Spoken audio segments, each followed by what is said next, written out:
Bonjour à tous. Je suis Marie Brière, je suis la directrice scientifique du programme FAIR de l'Institut Louis Bachelier et présidente du club des techniques quantitatives de l'AFG. Et je suis très heureuse de vous accueillir au nom de l'AFG et de l'Institut Louis Bachelier pour ce séminaire commun sur le thème de l'intelligence artificielle pour la finance durable, réalité et défis.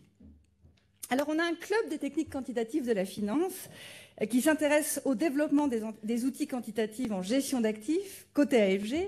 Et puis, côté Institut Louis Bachelier, on a un programme transverse qui s'appelle FAIR, Finance and Insurance Reloaded, qui s'intéresse à la problématique de la digitalisation de la finance, telle qu'elle est perçue et implémentée par les institutions financières. Et on a eu l'idée de faire un séminaire commun à la croisée de deux sujets importants, l'intelligence artificielle et la finance verte. Alors pourquoi? Parce que ces dernières années, les développements de l'intelligence artificielle et du machine learning ont donné lieu à l'utilisation d'un nouveau type de données ESG qui pallie en partie aux déficiences des ratings traditionnels. Ces nouvelles données sont basées sur la collecte et l'analyse de grandes quantités de données non structurées et parfois en grande dimension. Ça peut être des données textuelles, par exemple pour mesurer les incidents ESG des entreprises ou vérifier la crédibilité des engagements de ces mêmes entreprises. On a vu le développement, par exemple, de données satellitaires, donc vraiment des données en grande dimension, des données liées à des capteurs au sol qui permettent de mesurer les émissions carbone des entreprises ou bien évaluer des risques physiques, par exemple sur des inondations. Et puis, on voit le développement de techniques de machine learning, et notamment qui permettent de remplir, par exemple, et on le verra tout à l'heure, les données manquantes, par exemple sur les émissions de scope 3. Et dans le même temps, les ratings ESG sont de plus en plus critiqués, d'une part du fait de leur faible corrélation. Je pense que vous êtes tous au fait de ces critiques sur le fait que leurs critères, leurs pondérations diffèrent, les techniques d'imputation des données manquantes sont différentes et donc ça crée une faible homogénéité entre ces données-là. Également, ils sont critiqués parce qu'ils sont parfois révisés dans le sens d'une plus grande corrélation avec les performances financières et on aura une présentation sur ce sujet-là également. Donc l'objectif de ce séminaire, c'est de voir qu'est-ce qu'on peut faire avec les données traditionnelles, mais c'est également ces nouvelles données et ces données alternatives et les outils d'intelligence artificielle. Et qu'est-ce qu'on peut faire en pratique? Comment on peut les utiliser concrètement? Comment ils sont aujourd'hui utilisés par les gestionnaires d'actifs? On voudra discuter également de leurs biais potentiels, également des risques liés à leur utilisation. Et puis, naturellement, aussi de leur valeur ajoutée pour la construction de stratégies d'investissement. Donc, pour discuter de tous ces sujets, on a en fait un séminaire qui est organisé autour de 2 présentations académiques avec 3 intervenants, et puis ensuite une table ronde qui réunit des praticiens, donc des professionnels qui utilisent ces données-là et vous donneront des exemples concrets d'utilisation et essaieront d'identifier également les challenges qui se posent. Donc, on espère vous donner à la fois un éclairage académique et un éclairage pratique sur l'utilisation de ces données. Voilà ce que je voulais vous dire. Donc, je suis très heureuse. Vous êtes très nombreux aujourd'hui. On est vraiment très heureux d'organiser ce séminaire tous ensemble. Et puis, sans plus tarder, je vais passer la parole à Élise Gourrier. Donc, ces 2 présentations académiques, on commencera par Élise Gourrier, qui est professeure à l'ESSEC, qui va nous parler de la détection de greenwashing à partir de données textuelles. Et on poursuivra avec Serge Darol et Anouk Faverjon. Serge est professeur à l'Université Paris-Dauphine et Anouk, doctorante à HEC Liège et l'Université Paris-Dauphine, et qui parleront de deep learning, des recommandations des analystes et des ratings ESG traditionnels. Et sans plus tarder, Élise, je te passe la parole. Tu as le pointeur et les slides normalement déplacés. Alors, je pense que tu peux les faire comme ça. Très bien. Bonsoir à tous. Merci beaucoup Marie pour cette invitation. C'est un grand plaisir pour moi de vous présenter ma recherche. Donc, je suis Élise Gourrier, je suis professeure de finance à l'ESSEC. Ma recherche se porte plutôt sur l'asset pricing avec un focus assez récent sur la finance de climat. Donc, ce que je vais vous présenter ce soir, c'est le tout début d'un agenda de recherche sur le greenwashing.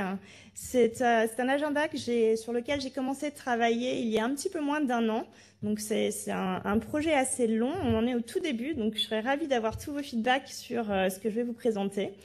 C'est un papier que j'ai en commun avec ma doctorante, Hélène Mathurin. Et c'est un papier dans lequel on essaye d'établir, d'implémenter un indice de sentiment d'attention au greenwashing. Donc, qu'est-ce que c'est que le greenwashing? Eh bien, étonnamment, il n'y a pas de définition, pas vraiment de consensus sur ce qu'est le greenwashing. Donc, il n'y a en tout cas pas de définition légale et officielle du greenwashing. La taxonomie européenne a tenté d'apporter une définition, a tenté d'apporter une réponse à ce sujet dans le cas du secteur financier. Et la réponse qu'elle a apportée est de définir le greenwashing comme une pratique qui donnerait un avantage compétitif injuste en faisant le marketing d'un produit financier comme étant vert, alors qu'en fait il ne l'est pas, alors qu'en fait il ne respecte pas certaines normes basiques pour être vert. Donc maintenant, est-ce que le greenwashing c'est quelque chose d'important? Est-ce que ça vaut le coup qu'on passe vraiment du temps à essayer de mesurer si c'est quelque chose qui a une importance pour les marchés financiers ou pas? Il semblerait que oui. Donc la Commission européenne en 2021 a organisé une investigation de sites internet d'entreprises. Donc ils ont revu un petit peu moins de 500 sites internet d'entreprises dans le but d'identifier s'il y avait des allégations qui n'étaient pas sur l'environnement, qui n'étaient pas vérifiées. Et ce qu'ils ont trouvé, c'est qu'il y a presque la moitié de ce qui est dit sur les sites internet des entreprises, de ce qui est écrit à propos de leurs actions sur l'environnement. Il y a presque la moitié de tout cela qui en fait n'est pas vérifié, qui peut être qualifié de greenwashing. Et il se trouve que le greenwashing, ce n'est pas quelque chose qui est vraiment localisé. Il y a du greenwashing en Europe, il y a du greenwashing aux États-Unis. Tout le monde commence à en être conscient. Donc voilà deux extraits d'articles de journaux qui parlent justement de la montée en puissance du greenwashing. Celui de gauche en Europe et celui de droite aux États-Unis. Donc ici, ces deux articles de journaux concernent le greenwashing dans le secteur financier, donc je reviendrai un petit peu là-dessus dans la suite de ma présentation. Donc qu'est-ce que nous on fait dans l'étude du greenwashing? Donc dans cette première partie de l'agenda de recherche, ce qu'on fait, c'est qu'on essaye de mesurer le sentiment des investisseurs sur le greenwashing. Donc l'attention qui est portée au greenwashing à partir de données de news, à partir d'articles de journaux. Donc on a tout l'historique des articles de journaux du Wall Street Journal.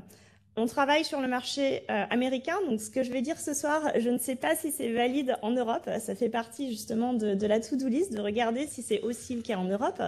Pour le moment, on ne regarde que le marché américain et on s'inscrit dans la lignée du papier d'Engel et de ses co-auteurs qui étudie la prominence du risque de climat dans les news. Donc en fait, l'idée c'est de dire les investisseurs, ils lisent les news, ils s'imprègnent de ce qu'il y a dans les news. Donc, s'ils lisent des choses sur le risque de climat ou sur le greenwashing dans les news, alors ils vont peut-être changer leur stratégie d'investissement en fonction de ce qu'ils ont lu. On construit deux indices de greenwashing. Le premier indice de greenwashing que l'on construit, c'est un indice qui mesure l'importance globale du greenwashing dans les news. Donc, l'idée là est de dire... Donc si les investisseurs lisent, sont déjà sensibles au greenwashing et s'ils lisent qu'il y a vraiment du greenwashing de la part de certaines entreprises dans les news, alors ils vont peut-être être plus méfiants dans leur investissement, dans la formation de leur portefeuille. Le deuxième indice qu'on construit, c'est un indice qui est relatif et c'est un indice qui mesure la fraction de la discussion sur le risque de climat qui est en fait une discussion sur le greenwashing. Donc là, l'idée est de dire, si on mesure comme le font Engel et leurs co-auteurs, le risque de climat en fonction de la prominence du risque de climat dans les news. Et si en fait ces news, elles parlent de greenwashing, elles ne parlent pas vraiment d'un risque de climat. Donc la mesure du risque de climat est contaminée par toute cette discussion sur le greenwashing. Donc on essaye d'identifier quelle est la fraction de toute la discussion qui est en fait une discussion sur le greenwashing. Une fois qu'on a identifié les news qui sont reliées au greenwashing, on fait une étude de la composition de ces news, donc on essaye de comprendre un petit peu mieux quelles sont les entreprises, quels sont les secteurs qui sont mentionnés dans ces news, et on essaie de comprendre aussi de façon plus granulaire quels sont les sujets qui sont mentionnés, sur quoi porte le greenwashing tel qu'il est relaté dans les news.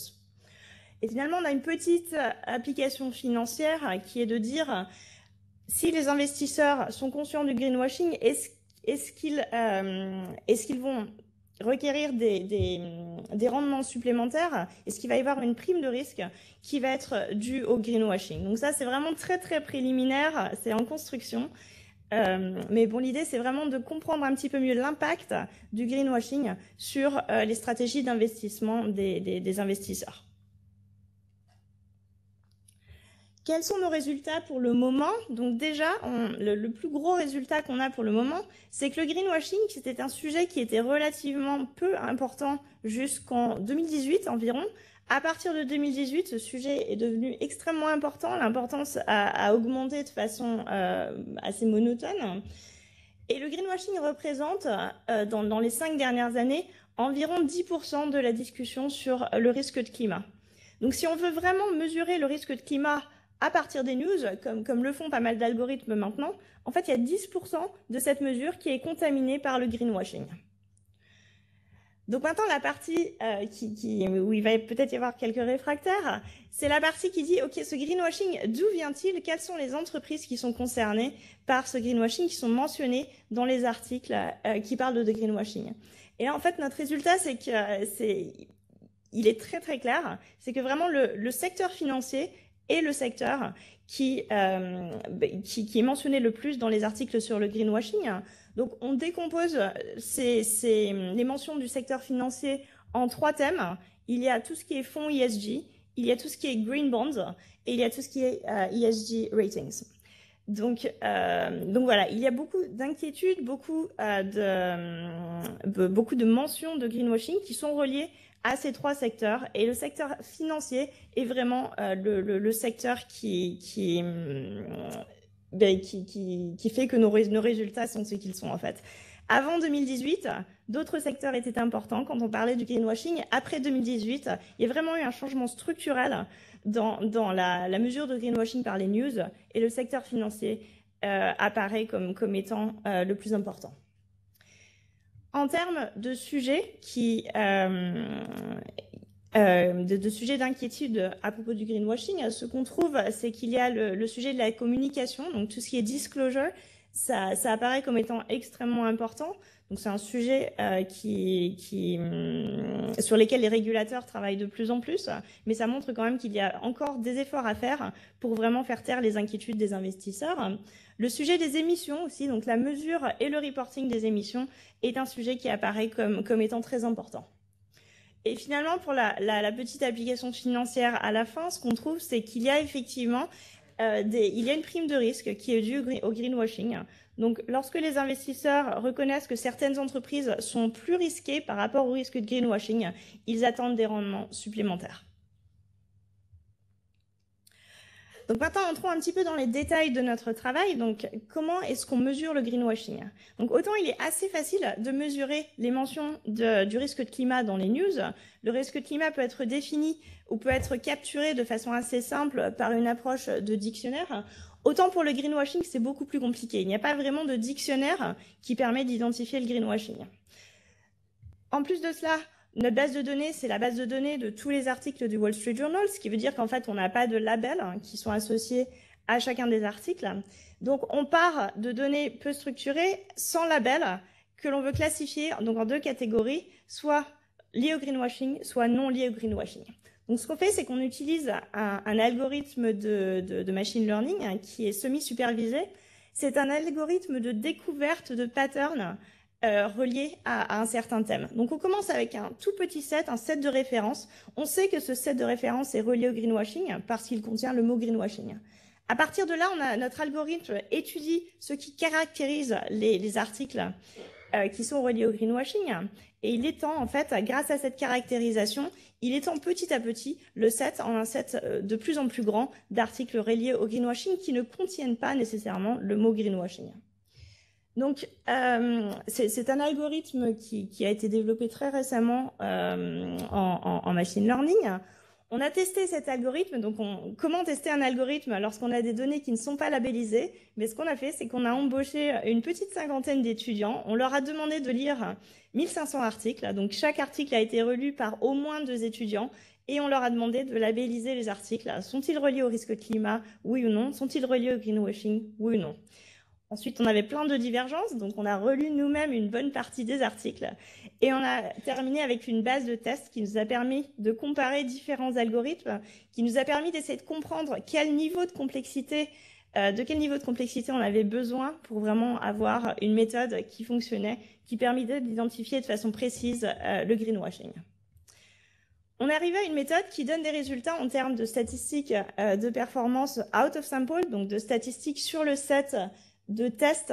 Ce set de tests n'a pas été inclus dans l'entraînement de l'algorithme. Les sets qu'on obtient sont plutôt bonnes, elles sont très très bonnes par rapport, donc j'ai pas reporté les stats ici, tout est dans le papier si vous êtes intéressé. Elles sont très très bonnes par rapport aux algorithmes standards de dictionnaire ou aux algorithmes qu'on trouve dans une littérature un petit peu plus ancienne. Donc voilà, notre algorithme semble fonctionner, on en est assez fiers. Qu'est-ce qu'il nous dit ?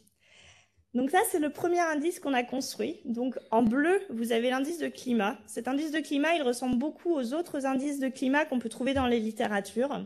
Donc on voit qu'il capture, il augmente en gros quand il y a toutes les conférences organisées par les Nations Unies. Il augmente quand il y a un événement climatique. C'est un indice qui a du sens, mais jusqu'à maintenant, il n'y a rien de nouveau. Il a une corrélation assez haute avec tous les autres indices de climat qui sont dans la littérature. L'indice rouge, c'est l'indice global de greenwashing. Donc il a l'air tout petit, mais bon, il faut quand même, c'est un indice parmi tous les articles du Wall Street Journal. Donc en fait, ce qu'on a, c'est qu'avant 2018, la fraction moyenne d'articles du Wall Street Journal qui étaient reliés au greenwashing représentait environ 0,5%, donc c'était vraiment infime. Après 2018, cette fraction moyenne est montée à 1%. Donc on a quand même une nette augmentation globale du nombre d'articles qui sont liés au greenwashing. Donc nous, on interprète ça comme une augmentation globale de l'inquiétude qui est liée au greenwashing. Donc maintenant, le second indice, c'est un indice relatif. Donc quelle est la fraction des articles qui sont liés au risque de climat, quelle fraction de ces articles est en fait liée au greenwashing? Donc c'est l'indice que vous avez ici. Vous voyez qu'en fait, cet indice, il augmente lorsqu'il y a un événement de greenwashing qui est exposé. Avant 2018, la plupart des événements étaient liés à des entreprises dans les secteurs pétroliers, dans les secteurs automobiles. Après 2018, la quasi-totalité des pics sont dus à des événements dans le secteur financier. Donc ça montre déjà, c'est une indication de ce qu'on trouve par la suite, que le secteur financier est vraiment très très important dans la détermination de l'indice de greenwashing depuis 2018.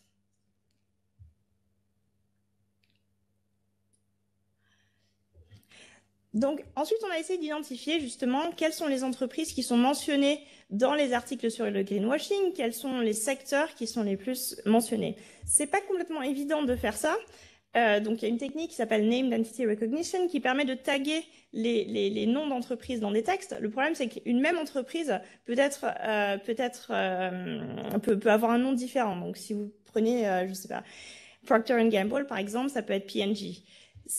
La plupart des entreprises peuvent être mentionnées de plusieurs façons différentes. Donc, il a fallu faire ce qui s'appelle entity linking, qui permet en fait de récupérer toutes les différentes dénominations d'entreprises et de les relier à une entreprise. Donc, on a fait ça. On a fait ça avec l'aide de Wikidata. Et voilà le graphe qu'on obtient. C'est un graphe qui montre on a regroupé les entreprises dans le secteur et c'est un graphe qui montre quels sont les secteurs qui sont mentionnés le plus dans les articles sur le greenwashing. Donc, toutes les couleurs se réfèrent à un secteur. La couleur qui est importante ici, parce que c'est la couleur qui prédomine dans la partie droite du graphe, c'est la couleur orange, et c'est la couleur qui se réfère au secteur financier. Donc, comme vous pouvez le voir, avant 2017-2018, la couleur orange est toute petite dans le graphe. Après 2018, vraiment, c'est en plein développement. On voit que vraiment, il y a de plus en plus de mentions de banques, d'assurances, d'entreprises dans le secteur financier qui sont mentionnées dans ces articles de greenwashing.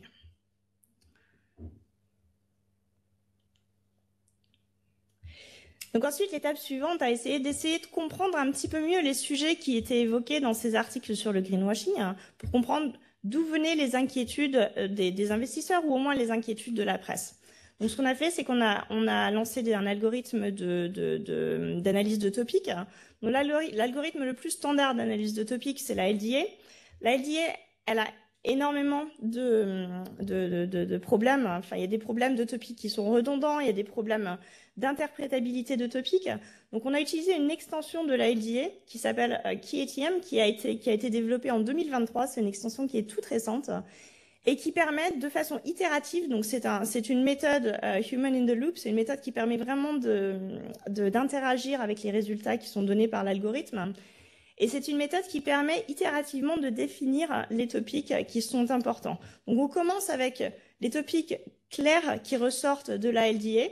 On prend ces topics comme étant des topics a priori. Et ensuite, l'algorithme, c'est ce qu'il va faire, c'est qu'il va déterminer la probabilité que ce topic soit bien identifié. Et ensuite, à partir de ce topic, il va définir d'autres topics. Et itérativement, on va se retrouver avec une décomposition de l'ensemble des textes en topics. Donc, qu'est-ce qu'on obtient ici? On obtient que le topic qui est le plus important, c'est le topic de la disclosure, le topic de la communication. Donc, c'est le topic qui est le plus mentionné dans les news. Le deuxième topic qui est le plus important, c'est le topic qu'on a appelé Asset Management. Alors, en fait, ce qu'il faut voir, c'est un topic qui est caractérisé par des mots comme investissement, comme asset, comme ETF, par des mots qui sont liés à tout ce qui est fonds et asset. Après, on a pas mal de topics qu'on a essayé de regrouper pour avoir une vision un petit peu plus globale des topics. Et il se trouve que les topics qui sont liés au secteur financier forment ensemble les topics les plus importants. Donc, il y en a 3 de ces topics. Il y a donc le topic de l'asset management, il y a le topic des ratings ESG et il y a le topic des green bonds. Si on met ces topics ensemble, donc on obtient ce que j'appelle le secteur financier, c'est ce qu'on a dans le graphe en bleu et on voit qu'on a vraiment une nette évolution de l'importance de ces topics. Ensuite, les autres topics peuvent être séparés, les autres topics qui sont reliés à des secteurs peuvent être séparés en gros en 2. Il y a le topic de la construction, qui était important il y a 15-20 ans, mais qui a vraiment perdu de son importance dans les dernières années. Et il y a le topic de l'énergie. Donc, dans ce topic, on a énergie renouvelable, on a les énergies vertes et non vertes. Et de façon similaire au secteur de la construction, c'est un topic qui était extrêmement important avant, mais qui a perdu un petit peu de son importance au cours des dernières années, au profit des topics liés au secteur financier.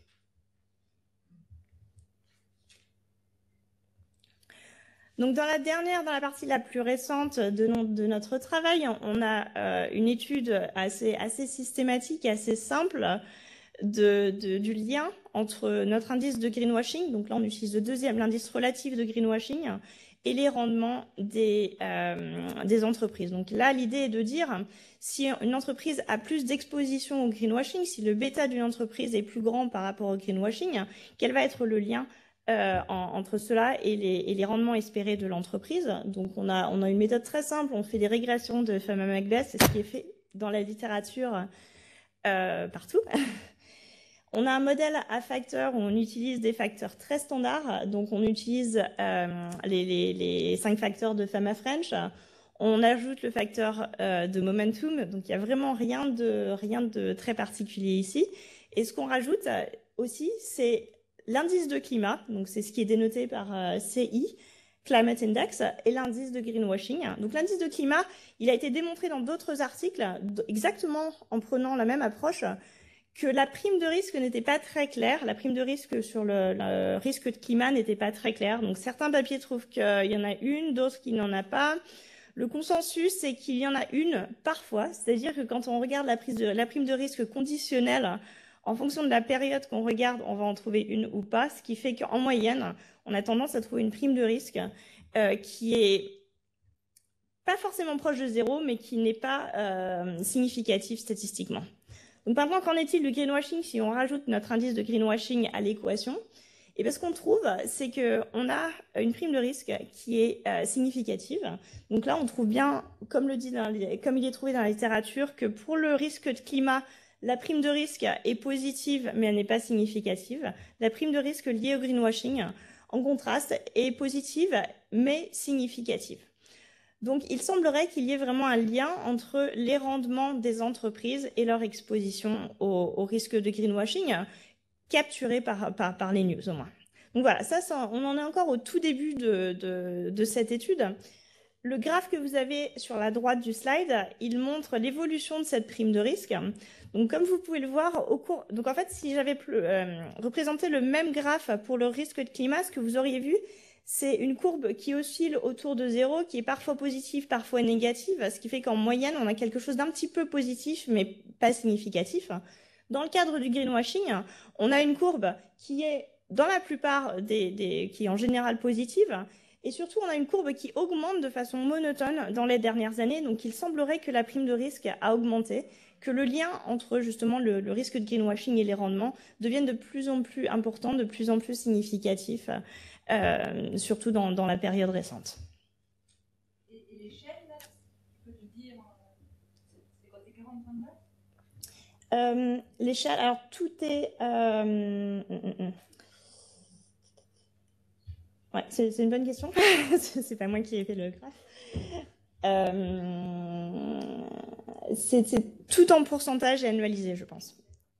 Mais à vérifier. Donc voilà. Donc pour conclure, ce qu'on fait dans ce travail de recherche, donc l'agenda de recherche de façon globale est un agenda pour essayer d'identifier le greenwashing à partir de données textuelles. Donc dans cette première partie, les données textuelles, ce sont des données de news. Ce qu'on identifie, c'est donc un indice d'attention au greenwashing, un indice de sentiment des investisseurs ou au moins des lecteurs par rapport au risque de greenwashing. Nos résultats semblent souligner que le risque de greenwashing a augmenté au cours des dernières années et que ce risque est de façon assez claire lié à l'inquiétude par rapport au secteur financier, par rapport aux produits financiers, par rapport aux ratings qui sont donnés aux entreprises. Donc voilà, l'idée en fait, c'est d'aider un petit peu dans la discussion la discussion sur que faire du greenwashing, comment faire, que faire pour que le greenwashing disparaisse. Notre étude semble indiquer que les premières choses à regarder, enfin la première chose à regarder, c'est vraiment le topic de la disclosure, le topic de la communication par rapport aux produits financiers. Donc c'est quelque chose qui est fait à la fois en Europe et aux États-Unis, mais bon, il semble que cet effort soit vraiment important à faire et qu'il faille continuer d'aller dans cette direction. Donc voilà, merci.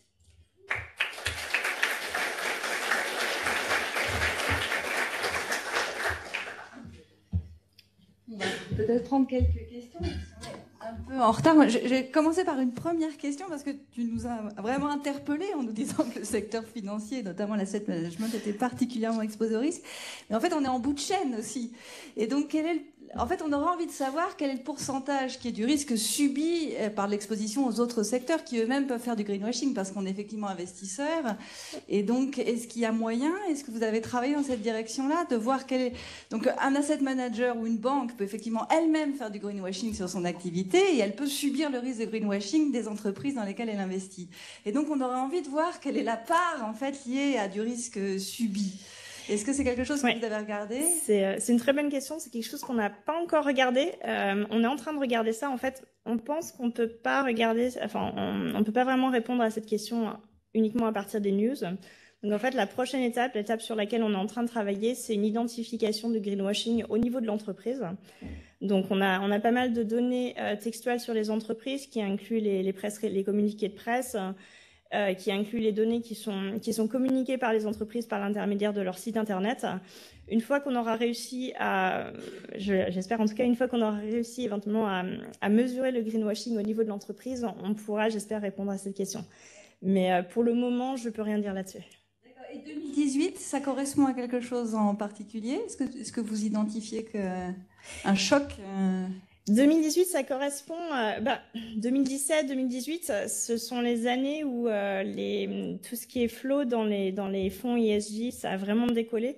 J'ai pas montré ces flows, on est en train d'en faire une étude un petit peu plus granulaire, mais on voit que vraiment autour de ces années, il y a eu énormément d'investissements dans tout ce qui est fonds ESG. Donc voilà. Alors je ne veux pas établir de lien de causalité, mais ça coïncide avec le développement des fonds ESG. Très bien, bon, merci beaucoup. On peut prendre quelques questions dans la salle. Oui, Eric. Oui, merci. Je vais compléter la question de Marie parce que je pense que 2018-2019, et j'accuse personne, hein, mais j'ai l'impression que la raison du décrochage ou du rattrapage lié à la finance est liée au règlement, à l'autorité, à l'obligation de... Donc, on passe en greenwashing, parce que je l'ai dit quand j'étais président de cette association, à une époque, on en faisait un marketing, d'où le greenwashing qui n'est pas bon. Puisqu'on a tous compris, enfin j'espère en tous les cas, que quand on parle de greenwashing, on parle de choses négatives, on ne parle pas de bonnes ESG. Mais moi, ma remarque, et peut-être que c'est intéressant de poursuivre, comme l'a dit Marie, l'étude, c'est est-ce que c'est du greenwashing start, et puis après, comme le dit mon prédécesseur, on évolue dans le bon sens, et on n'est plus en greenwashing. Donc est-ce que les sociétés d'investissement, par exemple, enfin les asset managers, utilisent un outil marketing, et puis très vite, ils en font vraiment des convictions profondes. Ça sera peut-être dit dans la table ronde après. Et l'autre sujet, c'est que je pense que la raison pour laquelle, comme vous l'avez très bien montré, on n'est plus sur l'industrie, sur l'économie classique, mais sur la finance, c'est qu'on a été, nous, obligés d'en faire un vrai outil de communication. Et c'est pour ça que dans tous les articles, les 1400 ou 1500 articles que vos 50 étudiants ont gentiment lus et tout, ils l'ont vu tout le temps parce qu'on était obligés de le dire. Le sujet n'est pas de savoir si on le dit, le sujet est de savoir si on le fait, mais comme on a un problème, y compris en ce jour du 17 octobre 2023, je crois qu'il y a encore 3 jours avant que la Commission européenne puisse confirmer les décisions de l'EFRAG du mois de juillet dernier, tous ces sujets-là sont des sujets qui doivent être évolutifs. Donc ma question, c'est continuer cette étude, parce que j'ai peur qu'on soit trop angoissé d'être trop pris à partie, alors qu'en fait, on fait tout pour aller dans le bon sens. Enfin, c'est mon avis. Oui, non, je suis tout à fait d'accord. Alors après, c'est évolutif dans tous les secteurs. C'est vrai que ça évolue à des rapidités différentes selon les secteurs. Ça a commencé plus tôt dans d'autres secteurs aussi. Donc effectivement, les obligations de communication ont un impact là-dessus. Ça fait partie des articles qui sont catégorisés comme greenwashing. Donc c'est pour ça que nous, vraiment, ce qu'on mesure, on mesure pas l'étendue du greenwashing dans cette étude. Donc ça, c'est ce qu'on essaye de faire dans un autre papier, mais il n'était pas assez avancé pour que je vous le présente. Dans cette étude, on mesure vraiment un indice de sentiment. Donc c'est... En gros, plus on lit sur le greenwashing, plus on va essayer plus on va être impacté a priori dans nos stratégies de portefeuille. Mais c'est vraiment un indice de sentiment. L'analyse des flux, l'impact sur les flux va être extrêmement intéressant. Parce que dans quelle mesure ça influence les décisions. Oui. Est-ce qu'on peut prendre une dernière question? Oui, il y a une question ici. Bonjour, j'ai une question sur la source de données. Donc, si j'ai bien compris, vous avez pris des articles de Wall Street Journal qui est quand même très très orienté sur les activités de la finance. Et donc, est-ce que la comparaison avec les secteurs industriels et autres est pertinente? Ça vaut peut-être le coup de rajouter d'autres sources d'informations et des sentiments, des journaux beaucoup plus spécialisés dans d'autres secteurs d'activité. Oui, tout à fait. Alors, on a pris le Wall Street Journal parce que le but, c'était justement d'identifier l'impact de cet indice de sentiment sur le comportement des investisseurs. A priori, le Wall Street Journal est un journal relativement peu biaisé idéologiquement. C'est un journal qui est assez suivi par les investisseurs, donc c'est ce qui a déterminé notre choix. Et plus on a d'accès aux news, mieux c'est. Il y a d'autres articles qui ont une base de news plus étendue. Ce ne sont pas des articles qui regardent le greenwashing, ce sont des articles qui regardent le risque de climat. Leur indice de climat est très proche du nôtre. On a une corrélation aux environs de 0,7 avec leur indice, donc ça nous rassure dans l'interprétation des articles de Wall Street Journal. Mais effectivement, plus on aurait accès à des news variées, plus on aurait des résultats qui parleraient dans les différents secteurs. Merci beaucoup. On va passer à... Merci beaucoup, Élise. Merci. Et je passe la parole directement à Serge Darol. Serge et Anouk, mais vous d'abord Serge. Donc, bonjour, merci beaucoup pour cette opportunité de présenter une recherche qui est une recherche assez nouvelle, qui est menée par trois personnes. En fait, on a 2 personnes ici présentes, donc Anouk Favergent qui est en thèse à l'Université Paris-Dauphine et à l'Université de Liège, et qui est encadrée par 2 enseignants, un premier enseignant-chercheur à Liège qui s'appelle Marie Lambert, et puis moi-même pour le côté de Dauphine. Donc, j'ai un rôle assez agréable aujourd'hui. En fait, je vais essayer de vous vendre le papier. Hein, je suis le vendeur aujourd'hui. Je ne vais pas rentrer dans le détail. Je vais rester juste à la surface. Et après, vous aurez le gérant ou la gérante d'actifs derrière qui va vous expliquer le process et qui va vous expliquer ce qu'on fait vraiment dans ce papier et comment on utilise de l'intelligence artificielle pour essayer de mieux comprendre ce qu'il y a dans une information, dans un ensemble d'informations que tout le monde utilise aujourd'hui assez intensément, c'est les scores ESG. Quand vous regardez des process d'investissement, vous avez en fait énormément recours à cette information-là. C'est des choses qui sont en train de structurer les process d'investissement. Et donc, évidemment, c'est la responsabilité du gérant de savoir et de comprendre qu'est-ce qu'il est en train d'utiliser dans son process, hein, au-delà de juste payer... alors, je ne vais pas citer de nom, si je vais en citer, MSCI, c'est important de savoir qu'est-ce qu'il y a derrière et comment ces scores sont générés. Et par exemple, est-ce qu'il est possible de les utiliser de façon un peu différente et de façon optimale compte tenu de son process. Donc, première question, il y a, je pense, et c'est les 2 réponses qu'on va vous donner dans le papier, ou en tout cas qu'on va tenter de vous donner dans ce papier. Il y a 2 questions importantes. La première question, c'est finalement comment ces scores sont construits. Aujourd'hui, quand on regarde ce qui est à disposition, ce qu'on connaît, on connaît les raw data, donc les données de base aujourd'hui. N'importe quel data provider va vous donner en fait l'ensemble d'informations qui va mouliner, qui va processer pour fabriquer les scores. Donc ce côté-là, aujourd'hui, on y a accès. Nous, académiques, aujourd'hui, on a accès à l'ensemble des raw data. Et de l'autre côté, on a accès à l'output de ce process-là. Mais dès qu'on commence à poser des questions un peu plus fines sur l'algorithme, on nous dit « Ah ben non, ça c'est cuisine interne, on ne va pas forcément vous dire des choses sur ça. » Et évidemment, ce qui va nous intéresser, c'est cette cuisine interne. Donc, on va utiliser l'information en cross-section. Donc, ça veut dire qu'à une date T, on va avoir des scores qui sont produits par un data provider, un ESG provider. On a les inputs, on a les entrées. Et naturellement, en faisant un peu de reverse engineering, en utilisant de l'intelligence artificielle, du machine learning, ce que vous voulez, on va réussir à retrouver un peu comment ces scores sont construits. Et surtout, on va voir qu'il n'y a pas forcément que des raw data dans les scores, il y a autre chose. Et donc, je vous laisse découvrir ce que nous, on a trouvé et qui complète et qui permet de mieux comprendre comment ces scores sont construits. Je vous rappelle que le risque, quand on utilise une information comme l'ESG, c'est si elle est mélangée avec autre chose qui apparaît quelque part ailleurs dans le process d'investissement, on va compter 2 fois la même information, une fois dans l'ESG, alors qu'on ne devrait pas l'avoir, et une fois à l'extérieur. C'est par exemple l'analyse financière. Si vous avez des process en fait où vous prenez en compte l'information financière et que l'information financière se retrouve également dans les scores ESG, vous avez 2 fois l'information financière, alors que forcément, vous ne voudriez pas avoir ça. Ou en tout cas, que vous devriez contrôler en fait ce risque et en être bien conscient.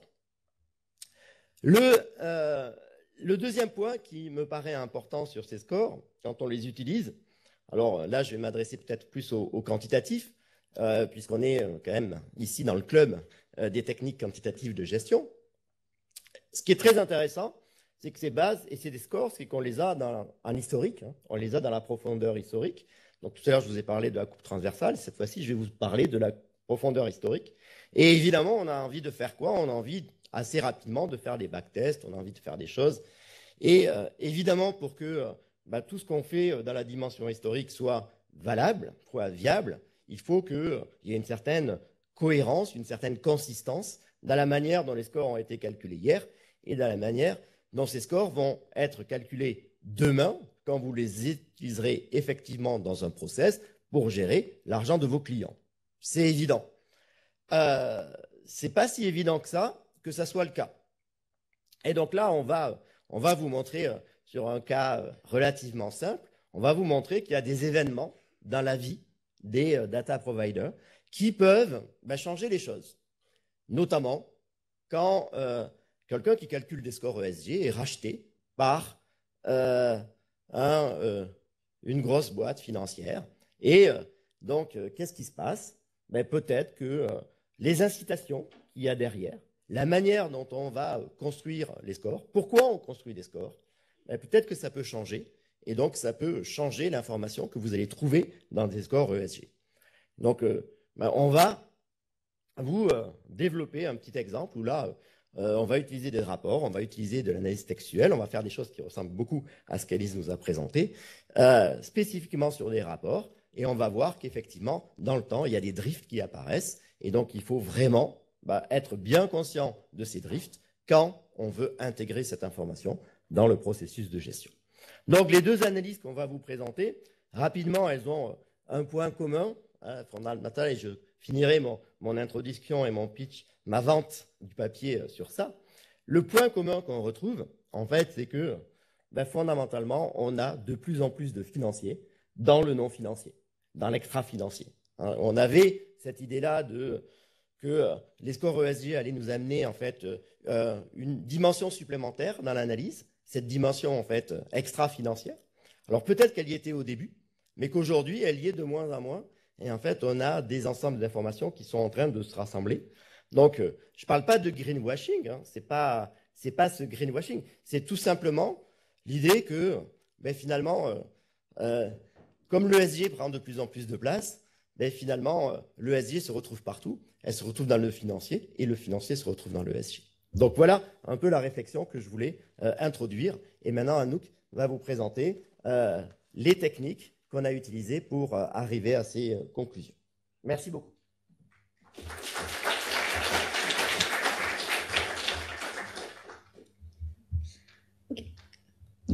Alors, donc on va avoir une présentation en 3 points. Serge en a déjà dit beaucoup, mais on a donc une première partie qui regarde à quel point l'information financière va être intégrée à l'information ESG et au rating ESG.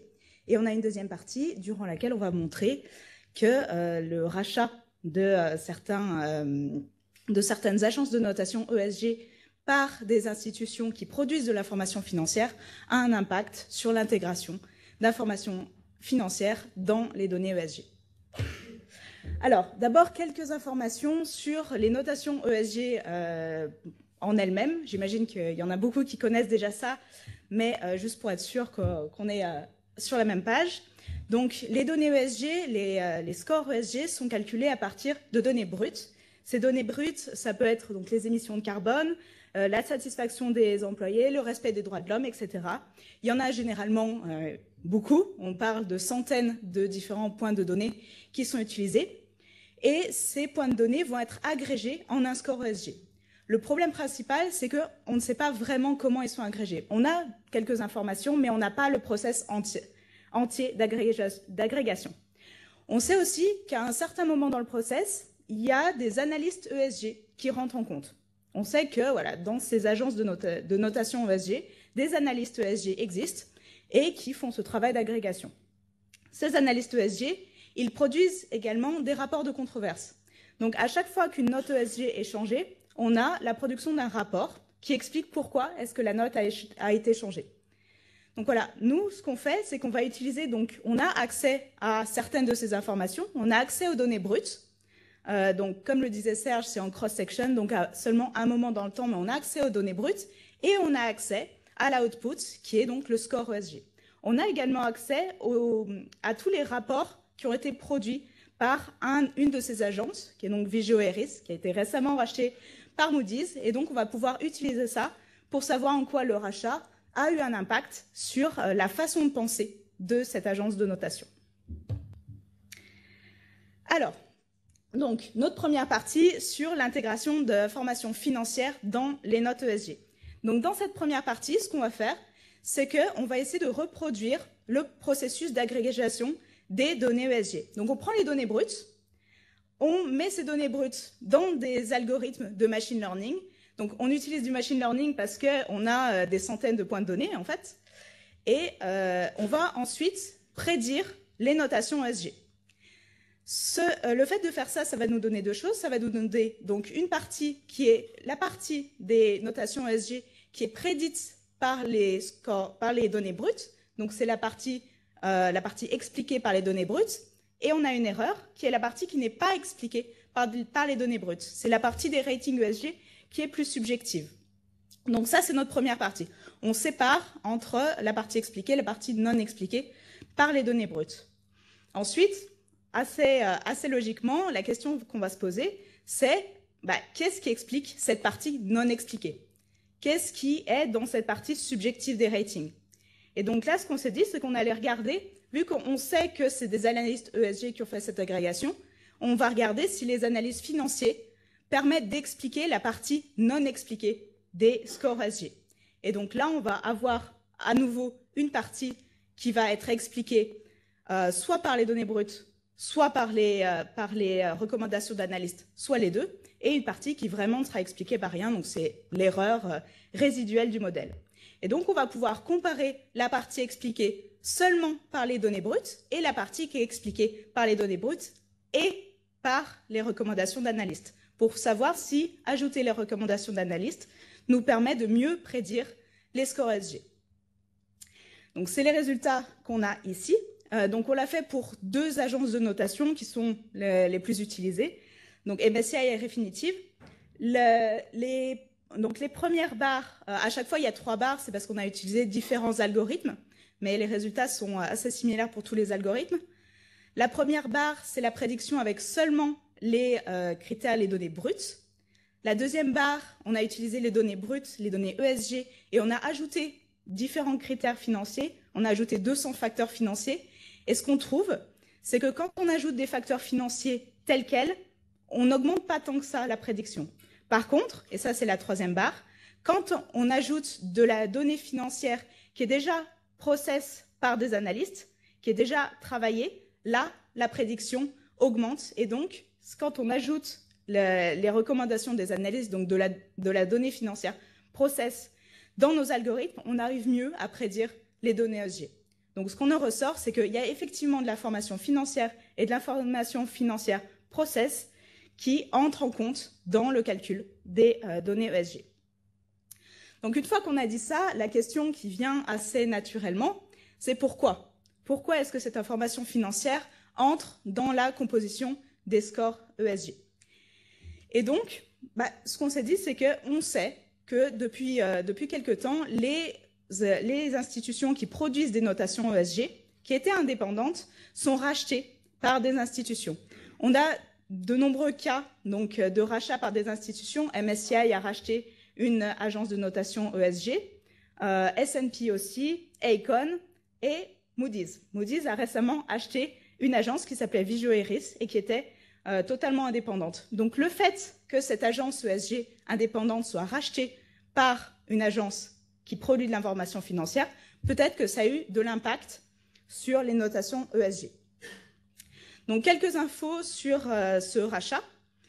Donc, nous, on s'intéresse à une agence qui a été fondée il y a déjà quelques années, en 1983. Donc, l'agence Eiris, et c'était une agence qui a été construite par des organismes de charité. Le but, c'était de construire une façon de faire de l'exclusion pour ne pas investir dans les firmes qui étaient liées à l'apartheid. Donc, c'était vraiment quelque chose qui était lié à l'ESG tel qu'il était en 1983. Cette structure a été fusionnée avec Vigeo en 2002. Donc, Vigeo, qui était une autre institution qui a aussi été fondée pour faire de l'ESG avant tout et qui était donc fondée par... voilà, c'est une institution française avant tout. Ils ont fusionné ensemble en 2015. Donc, jusque-là, jusqu'en 2019, Vigeo Eiris était indépendante et avait un seul but, faire de la donnée ESG. En 2019, Vigeo Eiris est racheté par Moody's, qui fournit de l'information financière, des notations de crédit. Donc, l'entité globale Moody's qui a racheté, dont une des filiales est Vigeo Eiris, va avoir 2 buts maintenant. Créer de l'information ESG, créer de l'information financière. Et ça, notre question, c'est est-ce que ça va avoir un impact sur les données ESG? Donc, pour regarder ça, ce qu'on fait, c'est qu'on regarde les rapports de controverse qui sont donc publiés à chaque fois qu'une note ESG est changée. Et la question qu'on va se poser, c'est après 2019, est-ce que ces rapports donc, qui expliquent ce que font les analystes, est-ce que ces rapports vont devenir plus financiers? Ça, c'est la question qu'on se pose. Pour faire ça, on prend donc les rapports ESG et on prend des rapports financiers, donc qui sont les rapports qui sont produits par les analystes financiers, et on les met tous ensemble dans un algorithme d'analyse textuelle. On va demander à cet algorithme, donne-moi 2 topics, donne-moi des nuages de mots, en gros c'est ça, donne-moi des nuages de mots qui ont un sens, et ensuite on va regarder, donc l'idée c'est d'avoir un topic qui sera ESG et un topic qui sera financier, si notre algorithme marche bien, et ensuite le même algorithme va nous permettre de savoir pour chaque texte, est-ce que ce texte est un texte financier, est-ce que ce texte est un texte ESG. Donc notre question c'est de savoir si après 2019, l'algorithme va avoir plus tendance à classifier les textes ESG comme des textes financiers. Donc là, c'est les deux topics qui ont été créés par l'algorithme. Et donc, on voit bien que dans ces 2 topics, on a un topic ESG qui a été créé, un topic financier qui a été créé. Donc, parfait, c'est ce qu'on voulait. Et ensuite, on va regarder donc chaque texte, les textes ESG, les textes financiers. Est-ce que ce texte a plus de chances d'être un texte ESG? Est-ce que ce texte a plus de chances d'être un texte financier? Donc, les 2 premières barres, c'est les textes ESG. Donc, c'est des textes qui sont fournis par Vigeo Eiris, Moody's. Et donc, on voit que avant 2019, c'était très clair, un texte ESG est classifié en ESG. Il y a très peu de textes qui ont été classifiés autrement. Après 2019, c'est moins clair. Il y a plus de chances pour un texte ESG d'être classifié en financier. Donc, l'information financière est plus présente dans les rapports financiers après le rachat par Moody's. Et donc, juste pour être sûr que ça ne vient pas de quelque chose qui s'est passé au niveau des textes financiers, on a fait la même chose sur les textes financiers et là, il ne s'est rien passé en 2019. Pas étonnant, effectivement, c'est plutôt ce qu'on attendait. Voilà. Donc, qu'est-ce qu'il faut retenir de tout ça? La première chose à retenir, c'est que les scores ESG intègrent de l'information financière process. Et la deuxième chose, c'est que donc on montre que c'est dû au rapprochement entre les agences de notation ESG et des agences qui produisent de l'information financière, que ce rapprochement fait que l'information financière entre dans l'ESG. Et donc, quelques implications de ce qu'on a trouvé. La première chose, c'est qu'au niveau régulation, on pose la question de est-ce qu'il faudrait réguler en fait les liens entre agences de notation ESG et institutions qui produisent de l'information financière. Bon, voilà, l'idée, c'est que réguler entre les deux pourrait permettre d'avoir plus de clarté, en fait, d'être sûr que l'information ESG est ESG, l'information financière, au moins d'avoir de la clarté sur quelle information est laquelle. Et donc, pour les asset managers, une autre implication qui est celle de savoir, en fait, ce qu'il y a sous les scores ESG. Si vous utilisez des scores ESG qui intègrent de l'information financière, c'est mieux de le savoir. Voilà, donc c'est tout pour moi, mais si vous avez des questions, n'hésitez pas.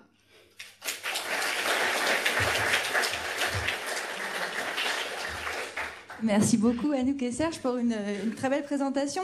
On va avoir le temps de prendre quelques questions. Je ne sais pas s'il y a des questions dans la salle, sinon moi je peux commencer par une question. Je m'interroge sur le lien de causalité, parce que avant 2019, après 2019, donc on voit un changement, mais comme vous le disiez, il y a une financiarisation quand même. C'est-à-dire que l'information ESG a de plus en plus d'impact financier. Et donc, dans quelle mesure est-ce que c'est lié à l'acquisition ou est-ce que c'est simplement le fait que sont mentionnés dans les rapports ESG, et notamment, vous parlez des rapports de controverse. Donc moi, je serais intéressée à clarifier un petit peu le type d'information que vous utilisez. Les controverses ont typiquement un très fort impact financier. Donc c'est pas complètement aberrant pour l'analyse de mentionner que la controverse aura un très fort impact sur le cours de bourse, en fait. Et donc le fait que l'analyste ESG, sans même prendre en compte des considérations financières, mais souligne dans son rapport l'impact que ça peut avoir sur la profitabilité de l'entreprise ou sur sa performance boursière, peut créer cette contamination indépendamment de liens qu'il pourrait y avoir entre l'analyse financière de chez Moody's qui essaye d'influencer l'analyse de ESG de Vigeo. Et donc, du coup, est-ce que vous avez regardé l'évolution dans le temps et voilà. Oui, non, c'est une très bonne question. Donc peut-être, j'ai pas été assez claire là-dessus. Donc pour clarifier, en fait, les rapports qu'on utilise, c'est des rapports de controverse. Ils appellent ça comme ça, mais en fait, c'est quand une note est changée, donc échangée au cours de l'année, donc sans qu'il y ait Il y a deux façons en fait de changer la note, soit au début de l'année quand le rapport non financier de l'entreprise est sorti, et dans ce cas, il n'y a pas de rapport qui est produit parce que c'est très clair. S'ils veulent changer la note à un autre moment dans le temps, ils produisent un rapport qui va expliquer il s'est passé quelque chose, voilà, ça peut être n'importe quoi, et voici quel est l'impact sur le score ESG. Donc normalement, il n'y a pas de question d'impact sur les rendements financiers. Géo, ça peut être des controverses, justement. Hein. Ils peuvent réviser le rating quand une controverse arrive. Donc, c'est possible aussi. Oui, effectivement. Donc, du coup, là, on est dans le processus de faire ça, mais on a l'idée de comparer, en fait, cet impact pour donc une agence de notation qui a eu ce changement et pour une agence de notation qui n'a pas eu de changement. Et donc ça nous permettrait d'être sûr que c'est bien ce changement qu'il y a eu. Donc ça, c'est en cours, donc ça va être fait d'ici quelques temps. Et la deuxième réponse à cette question, c'est qu'on a quand même regardé donc, dans le temps, et il y a vraiment un changement, un choc qui se produit en 2019. Donc on est assez confiant là-dessus, mais on le sera plus quand les nouveaux résultats seront là. Très bien, voilà. Merci. Alors, est-ce qu'il y a d'autres questions? Oui, plusieurs questions dans la salle. Est-ce que vous pouvez apporter les micros là et là? Je peux poser... Oui, bonjour. J'ai deux petites questions. La première, vous nous disiez que vous aviez du coup consommé les informations brutes chez MSCI et chez l'autre fournisseur de données. On sait tous qu'aujourd'hui, on a pas mal de fournisseurs de données qui ne sont pas capables de nous mettre à disposition des véritables informations brutes. Donc, il y a beaucoup d'informations extrapolées. Première question, est-ce que du coup, vous avez pu faire le filtre et comment est-ce que votre modèle s'est comporté par rapport aux véritables données brutes versus aux données extrapolées? Et ma deuxième question, concernant en fait votre capacité à reconstruire un modèle sur la base de données brutes, du coup, vous avez forcément intégré des variables dedans, que ce soit une variable, je ne sais pas, équipondérée sur les 3 piliers ou des variables qui intègrent d'autres informations que potentiellement que des données brutes. Est-ce que vous pouvez nous donner aussi un peu d'éléments par rapport du coup à cette construction de modèle, s'il vous plaît? Oui, alors là-dessus, on a fait très attention, on a intégré que les données brutes non extrapolées. Donc c'est pour ça qu'on a des variables qui sont que en cross-section, parce qu'on n'a pas accès à ces variables au niveau temporel. Mais par contre, donc on est allé sur les sites des agences de notation et on a pris en compte toutes les variables qui étaient vraiment le plus granulaires possible. Donc les émissions de carbone, c'est tonnes de carbone et on n'a pas pris divisé par le chiffre d'affaires, etc. C'est vraiment tonnes de carbone et non extrapolé par l'agence de notation. Donc on a essayé d'être le plus granulaire là-dessus. Il y avait une question ici, s'il vous plaît. Vous avez un micro? Alors j'ai un micro. Oui, je voulais vous poser une question parce que je suis un peu étonné que vous établissiez un lien de causalité entre le rachat de Vigeo par Moody's et donc quelque part cette fusion entre le financier et l'extra-financier, parce que là, vous intéressez à un phénomène important, mais c'est un épiphénomène. Moi, je pense qu'il y a des trends qui vont véritablement vers une intégration de l'ESG dans l'analyse financière et vice-versa. C'est le développement de la vision à 360 degrés de l'entreprise. Je vais vous donner un simple exemple. Aujourd'hui, si on analyse une entreprise du secteur pétrolier ou a fortiori du secteur des utilities, si on ne prend pas en compte ces émissions de CO2, je pense qu'il faut simplement qu'on change de métier. Donc, est-ce que ce n'est pas quelque chose que vous avez envie d'intégrer ?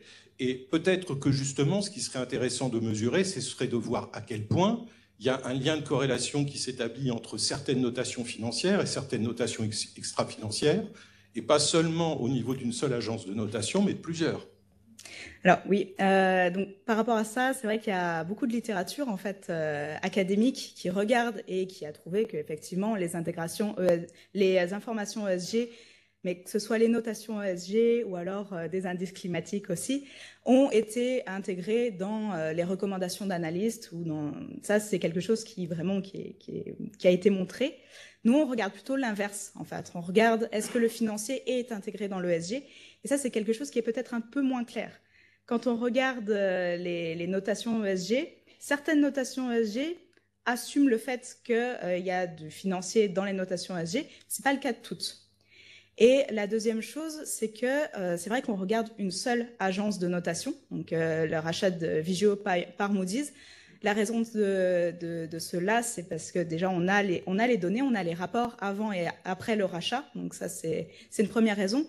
La deuxième raison, c'est que en fait, c'est l'exemple qui est le plus clair. Avant le rachat, Vigeo Eiris, c'est une entité indépendante qui regarde que de l'ESG. Après le rachat, c'est devenu une entité qui regarde à la fois le financier et l'ESG.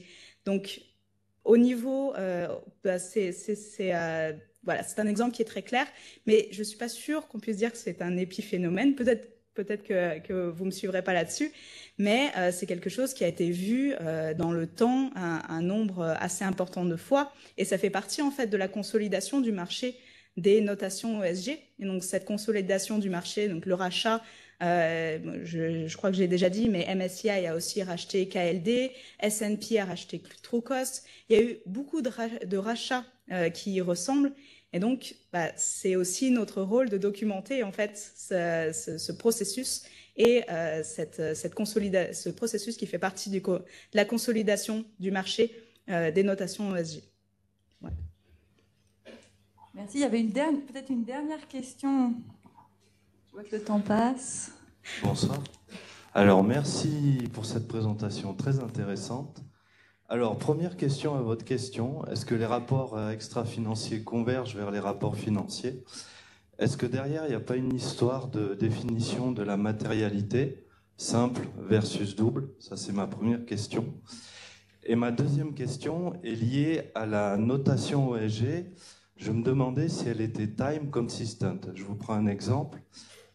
Supposons qu'une agence de notation extra-financière utilisant la double matérialité soit rachetée par une agence, on va dire anglo-saxonne, qui utilise la simple matérialité. Est-ce qu'on peut toujours compter statistiquement sur cette notation? Oui, merci pour la question. Effectivement, en fait, c'est une des raisons pour lesquelles on utilise Vigeo, et je crois que j'avais quelque chose là-dessus. Ouais, voilà. Donc, vous avez là une citation de la directrice de Vigeo avant le rachat qui a promis qu'il n'y aurait pas de changement dans les notations ESG. Et on a en 2019 aucun changement de méthodologie.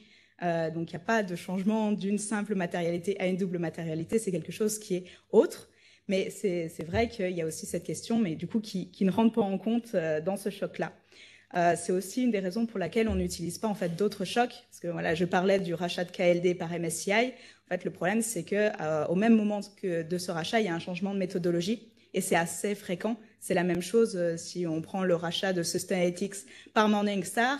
La méthodologie change, et donc on ne peut pas savoir si ça vient du changement de méthodologie ou si ça vient du rachat.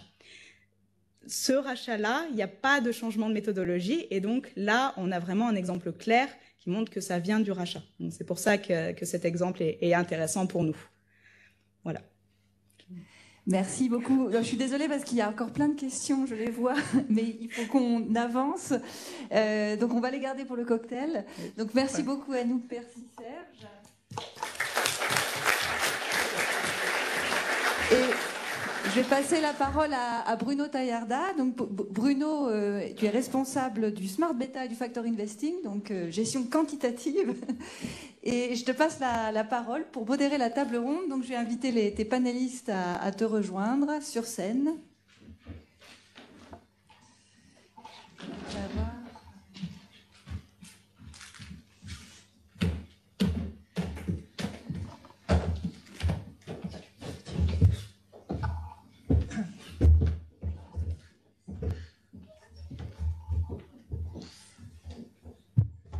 Bonsoir à tous. Alors moi je suis derrière le pupitre, mais je suis pas la personne la plus importante ce soir, parce que c'est ces gens-là qui vont vous parler ce soir autour de l'intelligence artificielle au service de l'ESG. Et contrairement à Serge, j'ai rien à vous vendre. Je suis juste là pour faire le modérateur. Donc en effet, Marie, je m'occupe de la gestion Smart Beta ou gestion quantitative chez Amundi. Alors on gère beaucoup de modèles qui évidemment se basent sur beaucoup de données. On a beaucoup de demandes pour intégrer de l'ESG dans nos process, beaucoup de demandes de clients qui aussi nous posent la question, est-ce que l'ESG est basé sur des données suffisamment fiables? Est-ce que l'ESG peut être appliqué sur tous les marchés? Comment est-ce que l'ESG peut être vu comme une source de performance? Est-ce que l'ESG est un facteur? On entend ça beaucoup dans le monde du facteur investing. Donc tout ça nous amène à pouvoir aujourd'hui débattre autour de tous ces sujets avec les 4 intervenants que vous avez ici. Donc Luc Dumontier, qui est chez Osiam, responsable des investissements et des opérations. Raoul Léoté de Carvalho, chez BNP PAM, qui est responsable adjoint de la gestion de la recherche quantitative. Marine Néré, responsable du Data Lab chez l'Institut Louis Bachelier. Et Thierry Roncalli, chez Amundi, qui est responsable de la recherche quantitative. Donc, on va parcourir différents sujets. Je vous propose de démarrer avec l'intelligence artificielle pour, je dirais, aller essayer de combler parfois des lacunes qu'on détecte dans les données ESG, c'est-à-dire des données manquantes ou des données de mauvaise qualité. Comment est-ce que ces outils, ces nouvelles technologies peuvent permettre de combler ce genre de lacunes? Et donc, je vais passer la parole à Raoul pour commencer, qui va vous parler de ce sujet-là.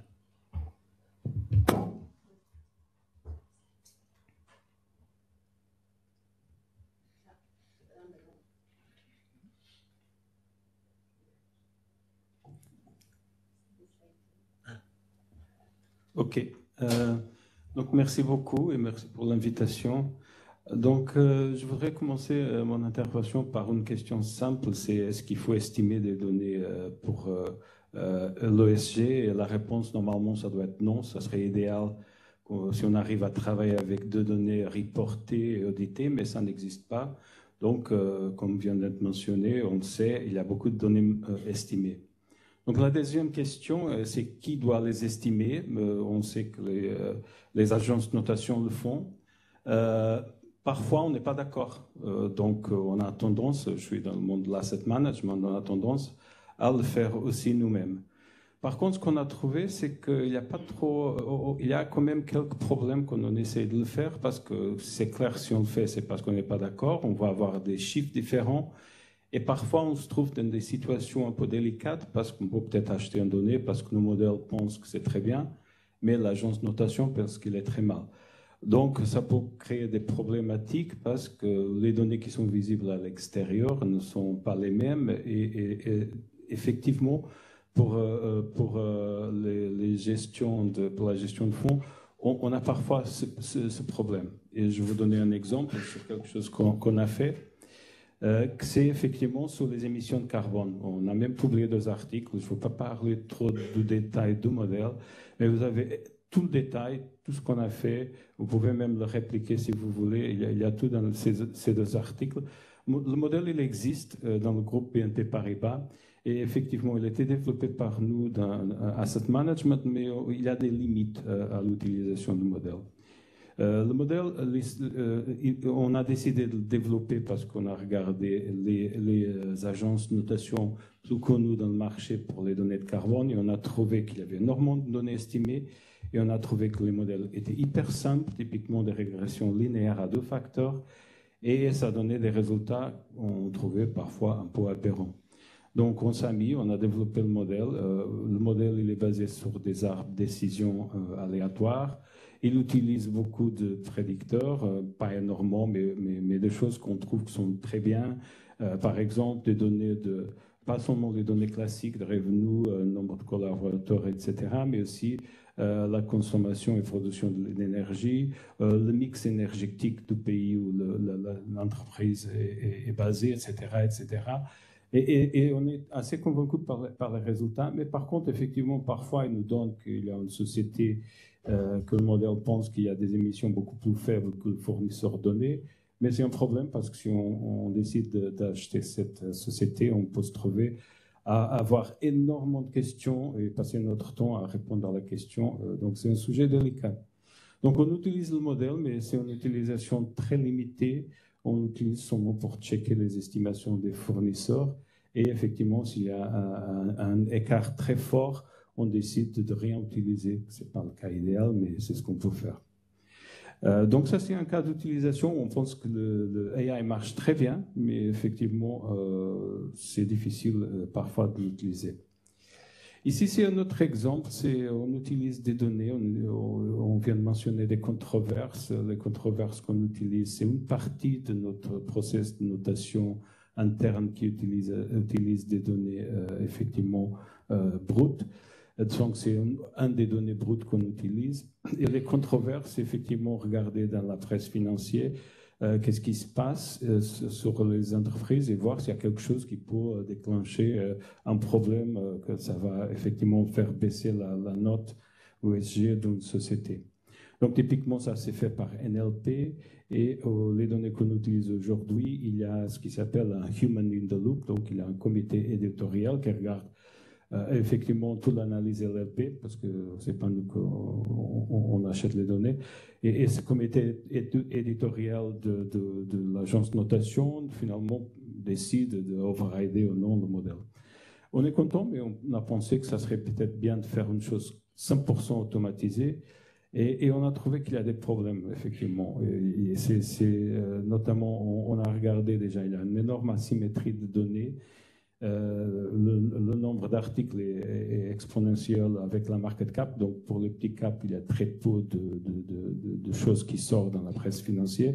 Donc, pour un méga cap, on pourrait être positif le matin, négatif le soir et changer d'avis le jour d'après. Donc, il y a cette complication. Et après, on a trouvé que les modèles de classification en termes, parfois, ils ne sont pas. Il y a des choses qu'un humain aurait tendance à classer de la même façon et le modèle, parfois, il classe dans des thèmes différents. Donc, ça, c'est aussi un problème. Il y a aussi le problème de comment on traite les news qui sont spéculatives. Et on a pas mal de type des entreprises qui ont des cas dans le tribunal et finalement. Plus tard, on a compris que finalement, il n'y avait rien. C'était plutôt, il n'y avait pas de problème pour l'entreprise. Donc, le modèle, il a tendance à devenir négatif et finalement, il n'y a rien qui se passe. Donc, il y a pas mal de problèmes que je pense qu'aujourd'hui, on n'a pas les solutions et donc, on continue à trouver que c'est bien d'utiliser des choses avec un human in the loop. Merci Raoul. Il y aura probablement des questions. On verra à la fin de la session s'il y a des questions pour Raoul sur cette partie. Je vous propose qu'on continue un petit peu dans le thème intelligence artificielle pour essayer de combler certaines lacunes de données ou pouvoir faire en tout cas un monitoring de la qualité des données en termes de même un peu de risk monitoring sur les données qui sont utilisées. Marine, je te laisse la parole pour cette session-là. Oui. Du coup, comme Bruno l'a dit, je travaille pour l'Institut Louis Bachelier comme responsable de la partie data des labs. Et du coup, dans les différents projets de R&D qu'on peut mener avec nos partenaires, pour lesquels on va essayer de fournir des solutions opérationnelles, ou aussi dans le cadre de notre équipement d'excellence Pladifest, dans lequel on veut mettre à disposition du coup des praticiens des données ESG, on s'est rendu compte que le manque de données, donc comme Raoul l'avait déjà pu le dire, au niveau entreprise notamment, était assez important et nous empêchait un peu de faire des plus grands projets IA que ça. Donc je vais vous présenter 2 cas d'usage pour lesquels on a utilisé l'intelligence artificielle du coup pour récolter des informations. Donc de 2 types que je vais vous parler tout de suite, dont je vais vous parler tout de suite. Ok, donc le premier cas d'usage, il est venu du fait que les asset managers donc, mettent en place des politiques d'exclusion. Et ces politiques d'exclusion, par définition, elles vont réduire le champ d'investissement des asset managers. Donc, a posteriori de la mise en place de ces politiques d'exclusion, l'asset manager va pouvoir vérifier si les investissements qui lui restent en portefeuille sont bien en conformité avec les stratégies choisies ou pas. Et si ce n'est pas le cas, va potentiellement changer son champ d'investissement. Donc pour cela, on a mis en place une approche de NLP qui va, donc le NLP c'est le traitement du texte, qui va analyser un corpus de texte. Donc dans notre cas, c'était des news, mais c'est pas restrictif, on aurait pu utiliser d'autres données. Et qui va mettre en avant les phrases qui sont les plus pertinentes relatives aux politiques d'exclusion.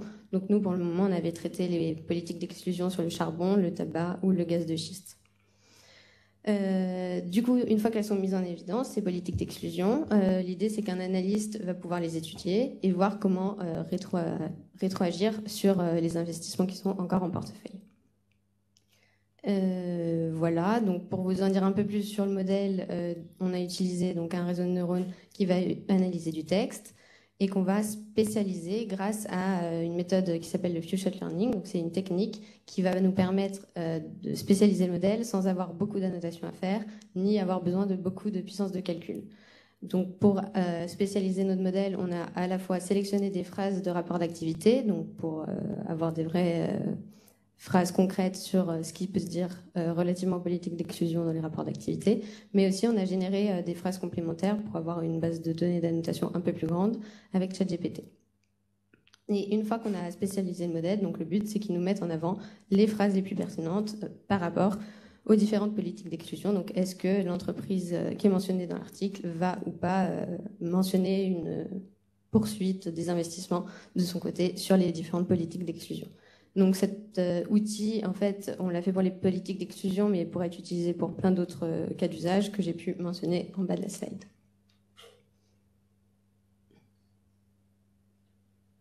Ok. Et le deuxième cas d'usage dont je voulais vous parler rapidement, ça vient du fait que les différents investisseurs vont avoir une demande croissante à cause de tout ce qui se passe autour du climat sur la volonté d'avoir des portefeuilles verts, voire net zéro. Et donc, pour pouvoir avoir des portefeuilles net zéro, il faut bien entendu connaître l'exposition de ces investissements sur les différents secteurs d'activité. Et donc, a posteriori, utiliser des scénarios multisectoriels plutôt que des scénarios monosectoriels. Donc ça, par exemple, on peut le voir comme important pour les gros conglomérats industriels qui peuvent exister comme General Electric, parce que c'est plus intéressant de savoir exactement ces activités précises plutôt que juste de le mettre dans le type conglomérat industriel. Donc l'approche ici était aussi en NLP, et donc on va calculer la proximité de phrases qui décrivent les codes NAS et des phrases qui proviennent des rapports financiers, afin du coup de mettre en avant les différents secteurs sur lesquels l'entreprise travaille, sur lesquels l'entreprise a des activités, et en justifiant cela avec des phrases qui montrent pourquoi on a mis en avant ce secteur dans le rapport d'activité. Enfin, pourquoi ce secteur d'activité est mis en avant dans le rapport. Et la dernière étape, ça sera du coup qu'on n'a pas fait encore, c'est de savoir comment quantifier les différents secteurs pour pouvoir faire de la pondération dans les stratégies du coup d'alignement. Hop. Et rapidement une petite conclusion, je ne sais pas si j'ai encore du temps, mais ce qu'on voit aujourd'hui, c'est que, tout ce que Raoul a pu dire sur la complétion de valeurs manquantes, notamment au niveau des émissions carbone, qui est aussi un projet qu'on mène dans le cadre de Pledifest, notre équipement d'excellence, ou alors sur la partie extraction d'informations, on est plus sur l'utilisation de l'IA comme création de données ou complétion de données, et que demain, notamment avec CSRD et le devoir de reporting des entreprises non financières, on espère avoir des données ESG beaucoup plus complètes, beaucoup plus normalisées, qui pourront être vraiment utilisées comme on utilise aujourd'hui les données financières dans les projets. Ouais. Merci Marine.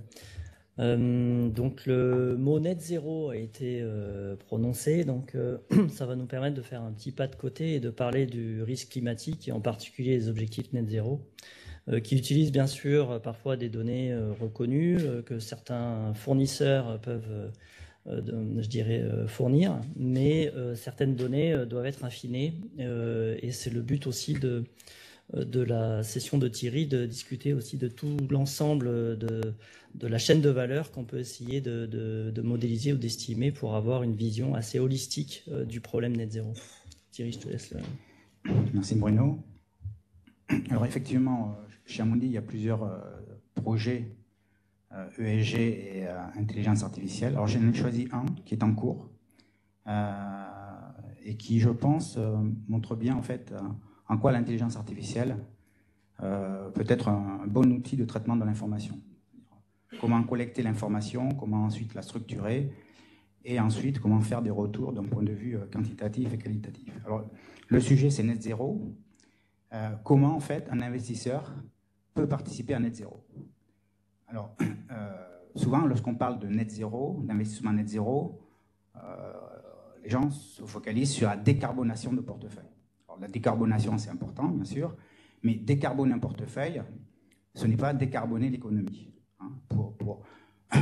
Pour atteindre, en fait, une économie net zéro en 2050, il faut changer complètement, en fait, la chaîne de valeur. C'est ça qui est important. Donc la chaîne de valeur mondiale en 2050 sera complètement différente de celle qu'on connaît aujourd'hui. Grosso modo, hein, si je dois résumer net zéro, comment on fait net zéro en 2050 hein, il n'y a que 2 points. Hein. D'abord, on électrifie le monde, et ensuite, on fait que l'électricité soit 100% verte. Vous faites en sorte que tous les processus de production et de consommation dépendent entièrement de l'électricité et non plus des énergies, et vous faites en sorte que l'intensité carbone de l'électricité est égale à 0.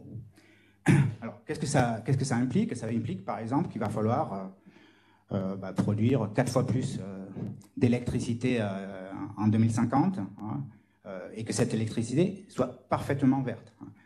Donc, par exemple, il va falloir construire 130 millions de kilomètres hein, de réseaux électriques hein, supplémentaires en 2050. En termes de financement, de besoin de financement, il faut 3,5 trillions par an. Les besoins de financement pour faire net zéro, c'est 3,5 trillions par an. Et là, je vous ai reporté en fait la répartition. Qu'est-ce que vous voyez? 70% de ces 3,5 trillions concernent l'électricité, 8% les transports, 15% les buildings. Alors, ça veut dire qu'en fait, on est sur un benchmark net zéro qui n'a rien à voir avec un MSCI World. Pour vous donner une idée, les secteurs qui participent à net zéro, on est aux alentours de 20 sous-industries. Si je prends la classification GIX niveau 4, par rapport aux 163 qui existent. Donc la question maintenant est comment en fait un investisseur peut participer à net zéro?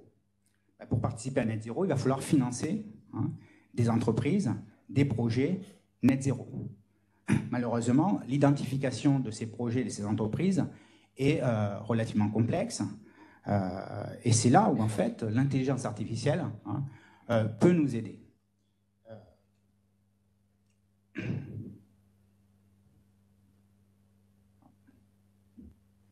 Oui, alors sur ce slide, j'ai juste représenté, pour donner une idée, j'ai reporté en fait l'étude de McKinsey qui montre la supply chain globale en 2017, la supply chain en 2050. Vous voyez que, en fait, aujourd'hui, notre supply chain globale, l'upstream est complètement dominé en fait par les énergies.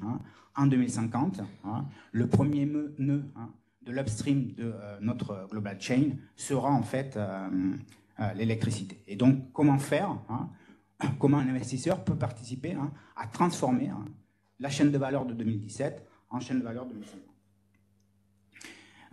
Alors, c'est un projet qui a démarré il y a 6 mois. Donc, en fait, on a créé une base documentaire. À partir de cette base documentaire, on a créé 70 000 documents homogènes d'environ 200 mots par document. Et puis, on a fait apprendre un certain nombre de modèles. Donc là, vous en avez 4, Roberta, Electra, XLM et Albert. On leur a fait apprendre ce qu'était net zéro. Ce qu'était net zéro d'un point de vue des processus de production, de la physique, de la chimie, et pas uniquement d'un point de vue financier. D'accord. L'idée, c'est de produire, c'est de créer en fait un super analyste, un super expert qui connaît bien en fait net zéro. Et donc on va pouvoir ensuite l'interroger, lui poser des questions. Et ensuite on a testé les modèles sur différents sujets, différentes dimensions de net zéro. Par exemple ici je vous ai reporté la dimension les minéraux critiques. Pour pouvoir faire net zéro, eh bien effectivement il va falloir financer l'extraction de minéraux critiques. Vous voyez que par exemple pour les panneaux solaires, les 2 minéraux critiques, c'est le cuivre et l'aluminium. Pour les éoliennes, c'est le cuivre, les terres rares et le zinc, hein, mais vous avez aussi du chromium. Hein. Donc en fait, sur le tableau de gauche, vous avez un tableau qui a été reproduit de l'Agence internationale de l'énergie et qui donne en fait quels sont les minéraux critiques pour faire net zéro. Et sur le tableau de droite, eh bien, en fait, on a posé des questions. Hein. Alors, là, c'est les résultats pour le modèle Roberta. Hein. Quels sont les minéraux critiques pour faire net zéro? Et donc, vous voyez qu'en fait, ils se trompent relativement peu, mais ils se trompent parfois. Par exemple, ils considèrent que pour les batteries électriques, il faut du zinc, alors que l'Agence internationale de l'énergie, il n'y en a pas. Ils voient que pour l'hydrogène, il faut de cuivre. Hein. Donc, il y a des erreurs. Hein. Néanmoins, en fait, ensuite, on a balayé différentes dimensions. Et puis, en fait, ce qu'on a fait, c'est qu'on a fait une interrogation écrite. Donc, on leur a donné plein de questions. Et vous avez, en fait, les taux de réponse. Hein. Alors, on aurait pu mettre une note sur 20, mais là, c'est des scores beaucoup plus... qui prennent en compte, en fait, les faux positifs. Et vous voyez que, par exemple, Albert est le meilleur modèle. On a 88%, en fait. Il restitue 88% en fait, du rapport de l'IAE, sachant qu'il n'a jamais en fait, eu accès, ces modèles n'ont jamais eu accès à l'IAE, parce que sinon c'est trop facile en fait. Mais par contre, vous voyez qu'en fait, il est 4 fois plus lent. Les temps d'exécution sont multipliés par 4. Donc par exemple, on a choisi Roberta comme étant le meilleur modèle. À partir de là, qu'est-ce que l'on peut faire? Alors, première application qu'on a faite, eh bien, c'est de se dire, mais dans le rapport de l'IEA, on n'a pas la décomposition des éléments de terres rares. Donc, ce qu'on voudrait savoir, c'est bien finalement quels sont en fait les éléments qui sont hyper importants parmi les 17 éléments. Hein. Donc, par exemple, ce que trouve Roberta, c'est que le néodymium est vraiment en fait l'élément le plus important des terres rares pour faire net zéro. À partir de là, vous pouvez effectivement envisager pas mal d'applications. Hein. Une application de type screening scoring. Exemple, je prends l'univers du MSCI Acquis EMI, 9000 boîtes, et par exemple, je vais demander quelles sont les 50 boîtes, les 100 boîtes les plus importantes pour pouvoir faire net zéro. D'accord ? On peut aussi envisager de demander d'analyser une boîte et de nous dire pourquoi cette boîte elle est importante pour faire net zéro. Quelles sont en fait les dimensions importantes à regarder au niveau de cette boîte. Donc vous voyez qu'en fait, à la fin, l'objectif, le projet n'est toujours pas fini parce qu'il est très très long, mais l'objectif c'est de créer en fait un analyste, un expert qui vraiment aurait des connaissances en net zéro bien au-delà de ce que pourrait avoir en fait un analyste classique, ESG, qui n'aurait pas forcément en fait des connaissances sur des dimensions qui sont très très importantes sur net zéro. Allez regarder par exemple les écrits des physiciens, des climatologues et des chimistes sur net zéro. Vous allez voir que en fait c'est complètement orthogonal à ce qu'écrivent les financiers. Voilà. Merci. Merci Thierry. Je pense qu'on a tous conscience que net zéro va au-delà de décarboner les portefeuilles. La réalité, c'est comment intégrer les données et choisir les KPI pour justement intégrer cette multidimensionnalité. Donc là, on voit bien comment l'intelligence artificielle peut aider dans ce cadre-là. Pour finir, je vais passer la parole à Luc pour aborder un peu plus l'aspect rendement qui est attendu. À la fin, on est gestionnaire, on doit aussi s'assurer qu'on génère de la performance pour nos clients. Est-ce qu'il y a une performance associée derrière ces, je dirais, indicateurs ESG? Donc Luc, je te laisse la parole pour parler de ça. Merci. Bonsoir à tous. Donc effectivement, je vais être un peu plus bassement matériel et court-termiste puisque je vais vous présenter un modèle que Océane a développé pour tenter d'extraire de l'alpha des données les plus granulaires possibles sur l'ESG. Et donc en pratique, c'est un modèle qu'on utilise dans les process d'investissement de nos fonds actions, long only ou long short, associés à d'autres approches type factoriel par exemple. Alors, pourquoi est-ce qu'on a décidé d'aller dans cette direction? Simplement parce que, vous le savez probablement tous dans cette salle, mais toutes les approches basées sur les filtres ou best in class, sur longue période, apportent relativement peu de valeur. Donc, à gauche, par exemple, on a du mal à distinguer la performance cumulée de l'indice MSCI World avec celle de l'indice MSCI World ESG Leader, donc en bleu et en bleu clair respectivement, depuis 2007. Et à droite, pareil, une approche type best in class qui consiste simplement donc, à comparer les rendements en bleu, les volatilités en vert. De notre univers de référence, là on a pris le Solactive, comparé à 3 agrégats qu'on a appelés ESG Low, Mid et Top, qui consistent simplement au sein de chacun des secteurs de choisir les titres qui ont les scores faisant partie du plus mauvais tercile, du tercile moyen et du meilleur tercile. Donc là, on voit quasiment pas de différence, ni en termes de rendement, ni en termes de volatilité. Alors, est-ce une raison pour complètement abandonner les données ESG dans le but de faire la performance? Donc, Ossiam a considéré que non. Alors, donc, pour 2 raisons. Donc, la première raison, c'est que, on l'a dit plusieurs fois aujourd'hui, un critère ESG, ou même sur les piliers E, S ou G, c'est une note moyenne, dont on ne sait même pas comment très bien calculer cette moyenne, mais surtout c'est une note moyenne, et on pense que, et on le voit, on a l'impression qu'il y a des sous-indicateurs de ces critères ESG qui ont plus d'impact sur la performance des sociétés dans le temps. Donc nous, l'exemple qu'on aime bien donner, c'est vous avez une super voiture, super carrosserie, moteur génial, toute la technologie.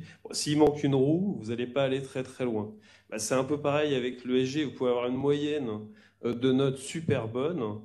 Si les critères que regardent les investisseurs sont mauvais, vous risquez d'avoir le titre risque d'avoir une performance relativement médiocre.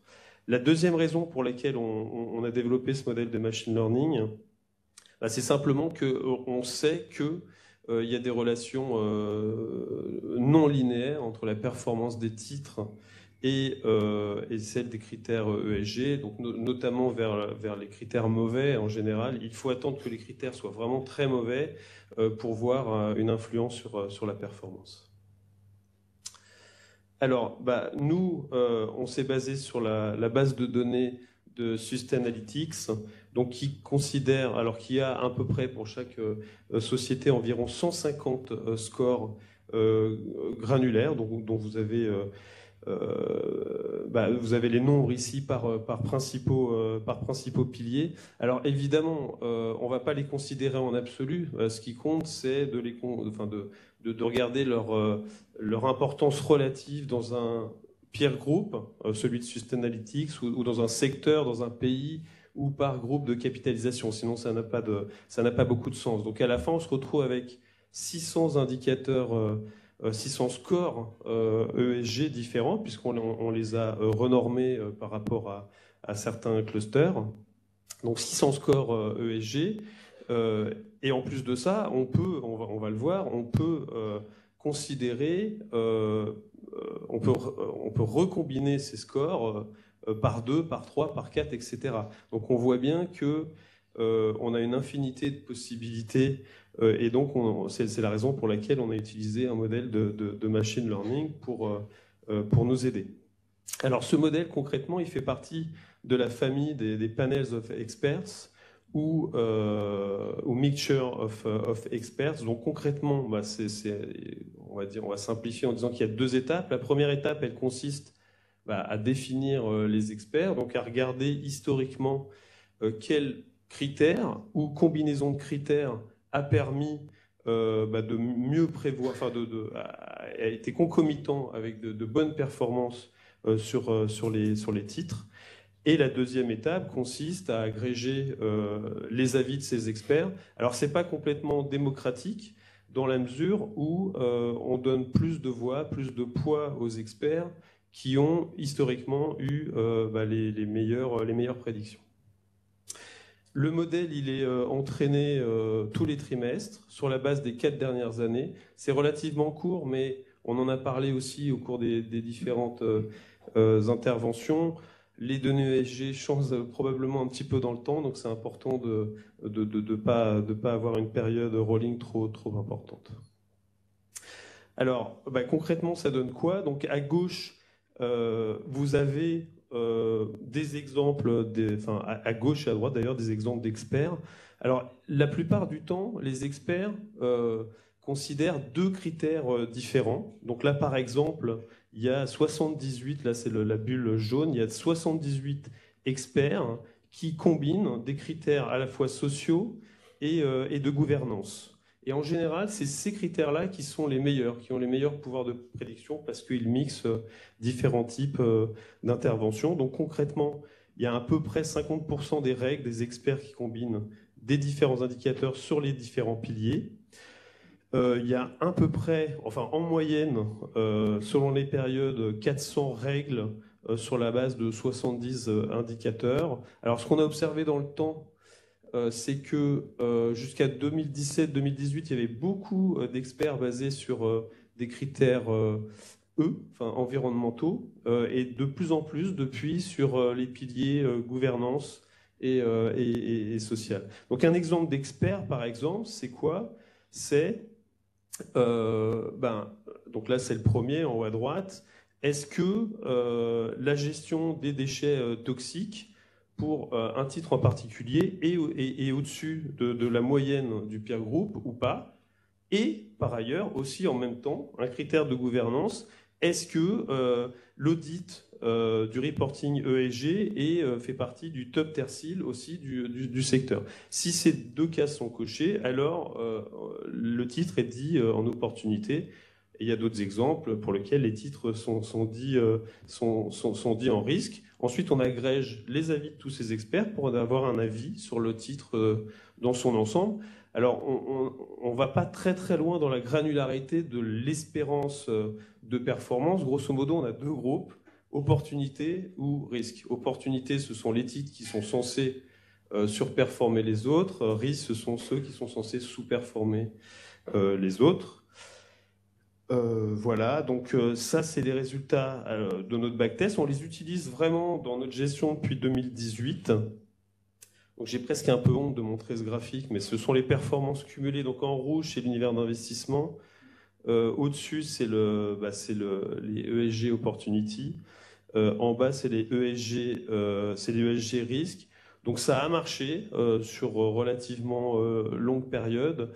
Dans le papier de recherche qui fait référence à ces résultats, il est montré que c'était un alpha, enfin une performance en tout cas indépendante des expositions aux facteurs traditionnels type Fama French Carhart, comme ça a été évoqué tout à l'heure. Voilà, je vous remercie.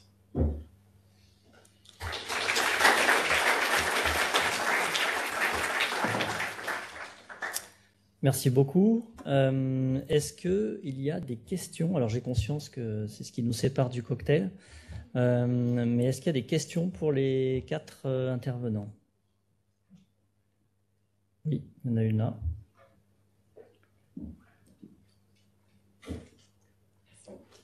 Merci pour la présentation. J'aurais une question pour Marine Néret sur l'analyse du coup des données des rapports annuels par rapport au code NAS.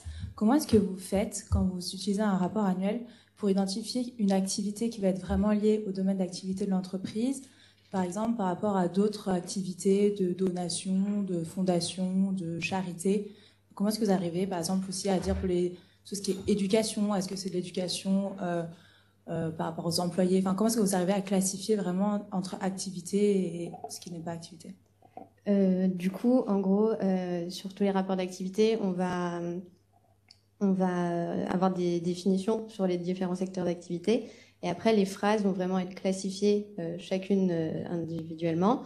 Et on va juste mettre en avant celles qui auront un score le plus élevé. Donc, normalement, si le modèle a bien appris, les parties qui ne seront pas forcément liées à ce qui se passe dans l'entreprise, mais ce qu'elle peut faire dans l'environnement, enfin, pour l'éducation en dehors, etc., devraient avoir des scores moins élevés. Et du coup, c'est pas ce qui va être mis en évidence pour les analyses derrière.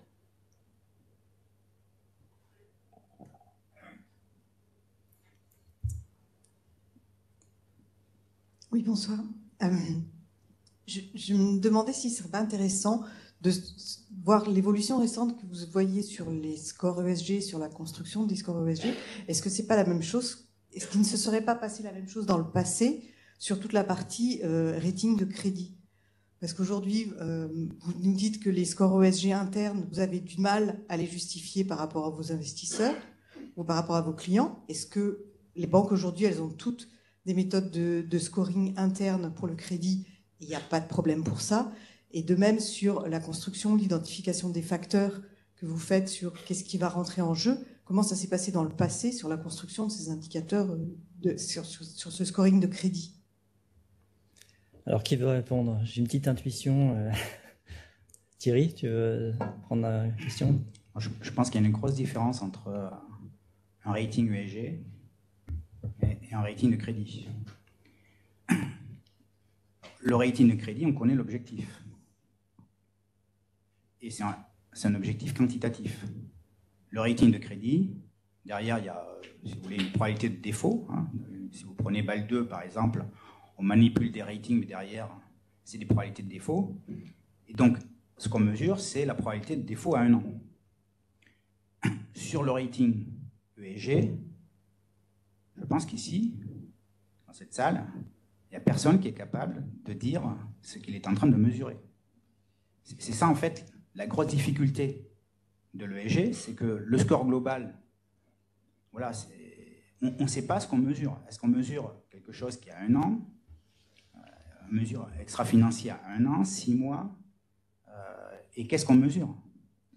Je pense que ça, c'est la grosse difficulté de l'ESG, et c'est pour ça d'ailleurs que l'ESG, en fait, dans le cas du risque de crédit, vous avez une mesure absolue du risque, puisque un rating est absolu.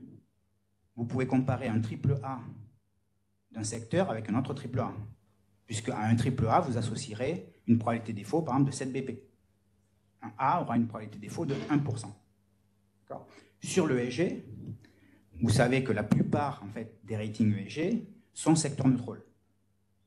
Donc, on va avoir, par exemple, au sein de l'énergie, au sein de l'utilities, au sein des financières, au sein de n'importe quel secteur, grosso modo, la même proportion de AAA, de A. Et donc, comment est-ce qu'on fait pour mesurer, par exemple, un AAA d'un secteur, imaginons, par exemple, énergie, avec un A de healthcare? Ça, c'est vraiment, c'est ça en fait, c'est ça le problème de l'ESG, c'est que aujourd'hui les choses ne peuvent pas être bien définies d'un point de vue quantitatif. Et quand vous ne pouvez pas définir des choses, des questions de façon quantitative, eh bien à la fin vous ne savez pas trop en fait qu'est-ce que vous mesurez. Alors on a sur le E, le S et le G, c'est beaucoup mieux balisé. Mais même sur le E, je ne sais pas en fait. Oui, qu'est-ce que l'on mesure? Est-ce que l'on mesure du risque carbone, du risque de transition, du risque physique? C'est compliqué, je pense. D'ailleurs, une autre manière de le voir, c'est de comparer les corrélations. Quand on regarde les corrélations entre les agences de rating, il y a une corrélation très élevée, en fait. Alors que quand on regarde les corrélations sur les différents providers de ESG, il y a une corrélation quasi, enfin très faible. J'allais dire nulle, mais en tout cas faible. Est-ce qu'il y a une autre question de la salle? Oui, j'en vois une là-bas. Oui, juste une question. Bonjour, merci beaucoup au monsieur Damundi pour sa présentation très intéressante et j'aurais une question pour lui.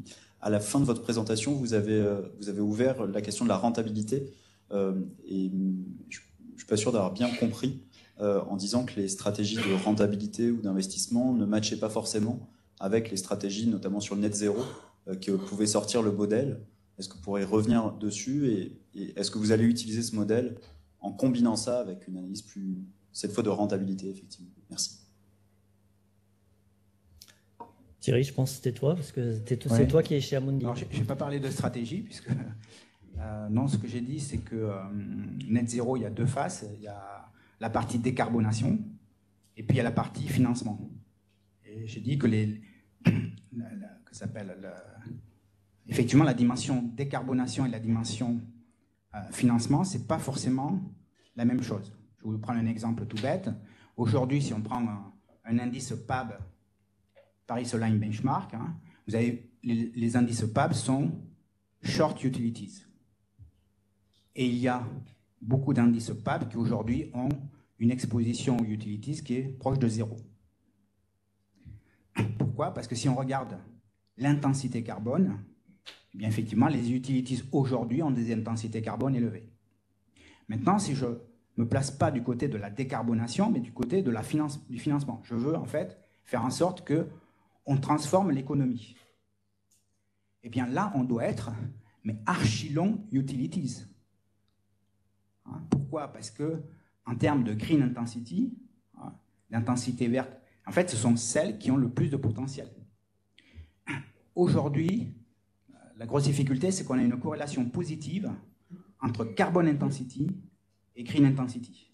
Et l'idée, c'est qu'en faisant net zéro, eh bien, on va avoir une corrélation négative. C'est-à-dire qu'effectivement, ceux qui auront les intensités les plus vertes, eh bien, seront ceux qui auront les intensités carbone les plus faibles. Et donc, vous avez en fait ce problème hein, entre décarbonation et financement en fait, de la transition, qui est un peu schizophrène en fait. Alors je rajouterais, bon je travaille beaucoup avec Thierry sur ces sujets, donc je suis très évidemment intéressé, je ne vais peut-être pas en parler trop longtemps, sinon on est reparti sur un monologue, mais le problématique qu'on a nous en tant qu'investisseurs, parce que donc nous on gère des portefeuilles, on est en face d'investisseurs qui nous disent ok, net zéro, je suis 100% aligné, ESG, je suis très content d'en faire, qu'est-ce que je laisse sur la table en termes de rendement? Parce que ce que dit Thierry, ça signifie que dans un cas, on n'a plus de utilities. Donc quelque part, moi, le risque que je prends en tant que gestionnaire, vis-à-vis du benchmark, qui reste en général des benchmarks traditionnels, MSCI, j'ai un risque d'allocation qui est énorme. Donc comment est-ce qu'on fait pour graduellement converger vers ces objectifs en intégrant ces objectifs multiples qui sont à la fois, bien sûr, converger vers net zéro et assurer de la performance. On est mesuré tous les jours, tous les mois face à nos indices type MSCI. Donc c'est vraiment je dirais une difficulté qu'on a, mais voilà, grâce à toutes nos réflexions, je pense qu'on va dans la bonne direction. Est-ce qu'il y avait une autre question? Je ne sais pas, Marie, comment on est au niveau de timing?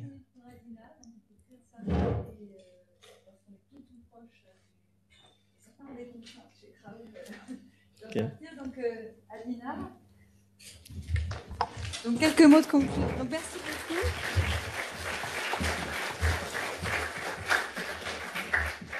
Pour cette table ronde très riche. Et donc, Adina, qui est responsable de la gestion d'actifs à l'AFG, va nous donner quelques mots de conclusion.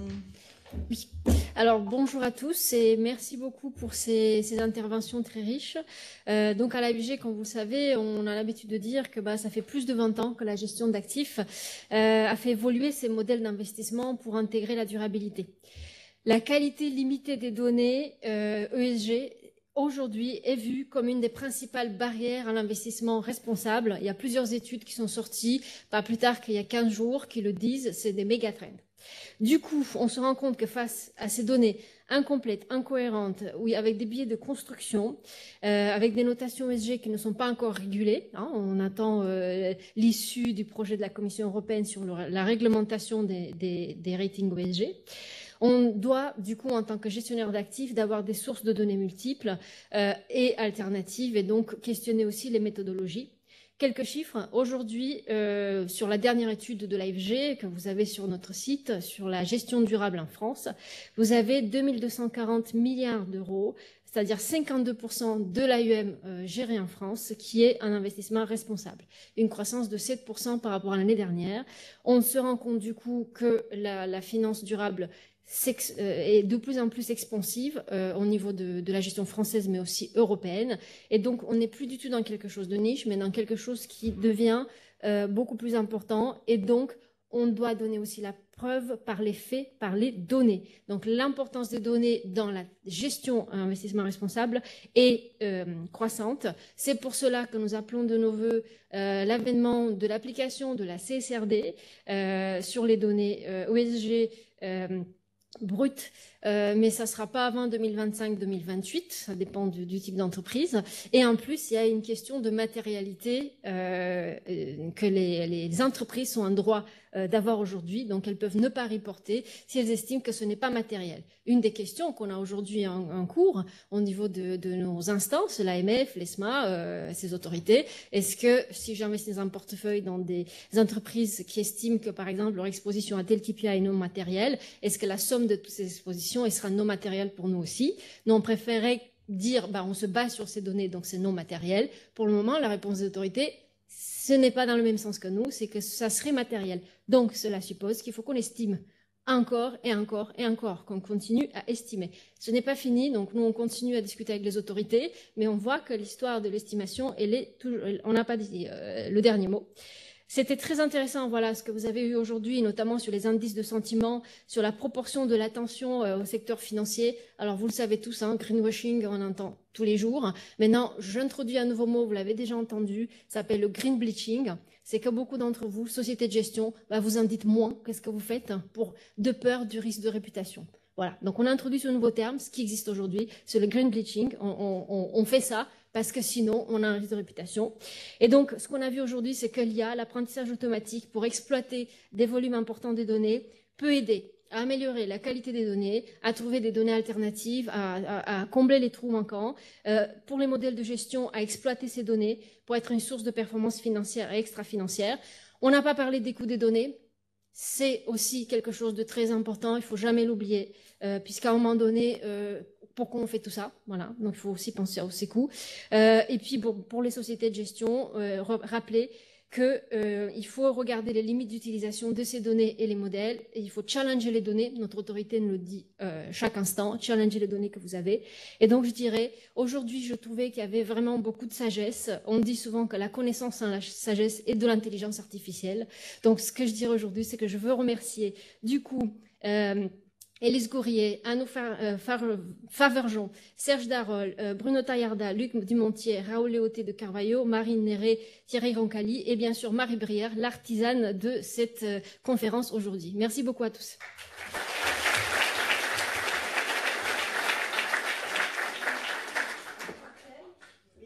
Et vous avez un cocktail.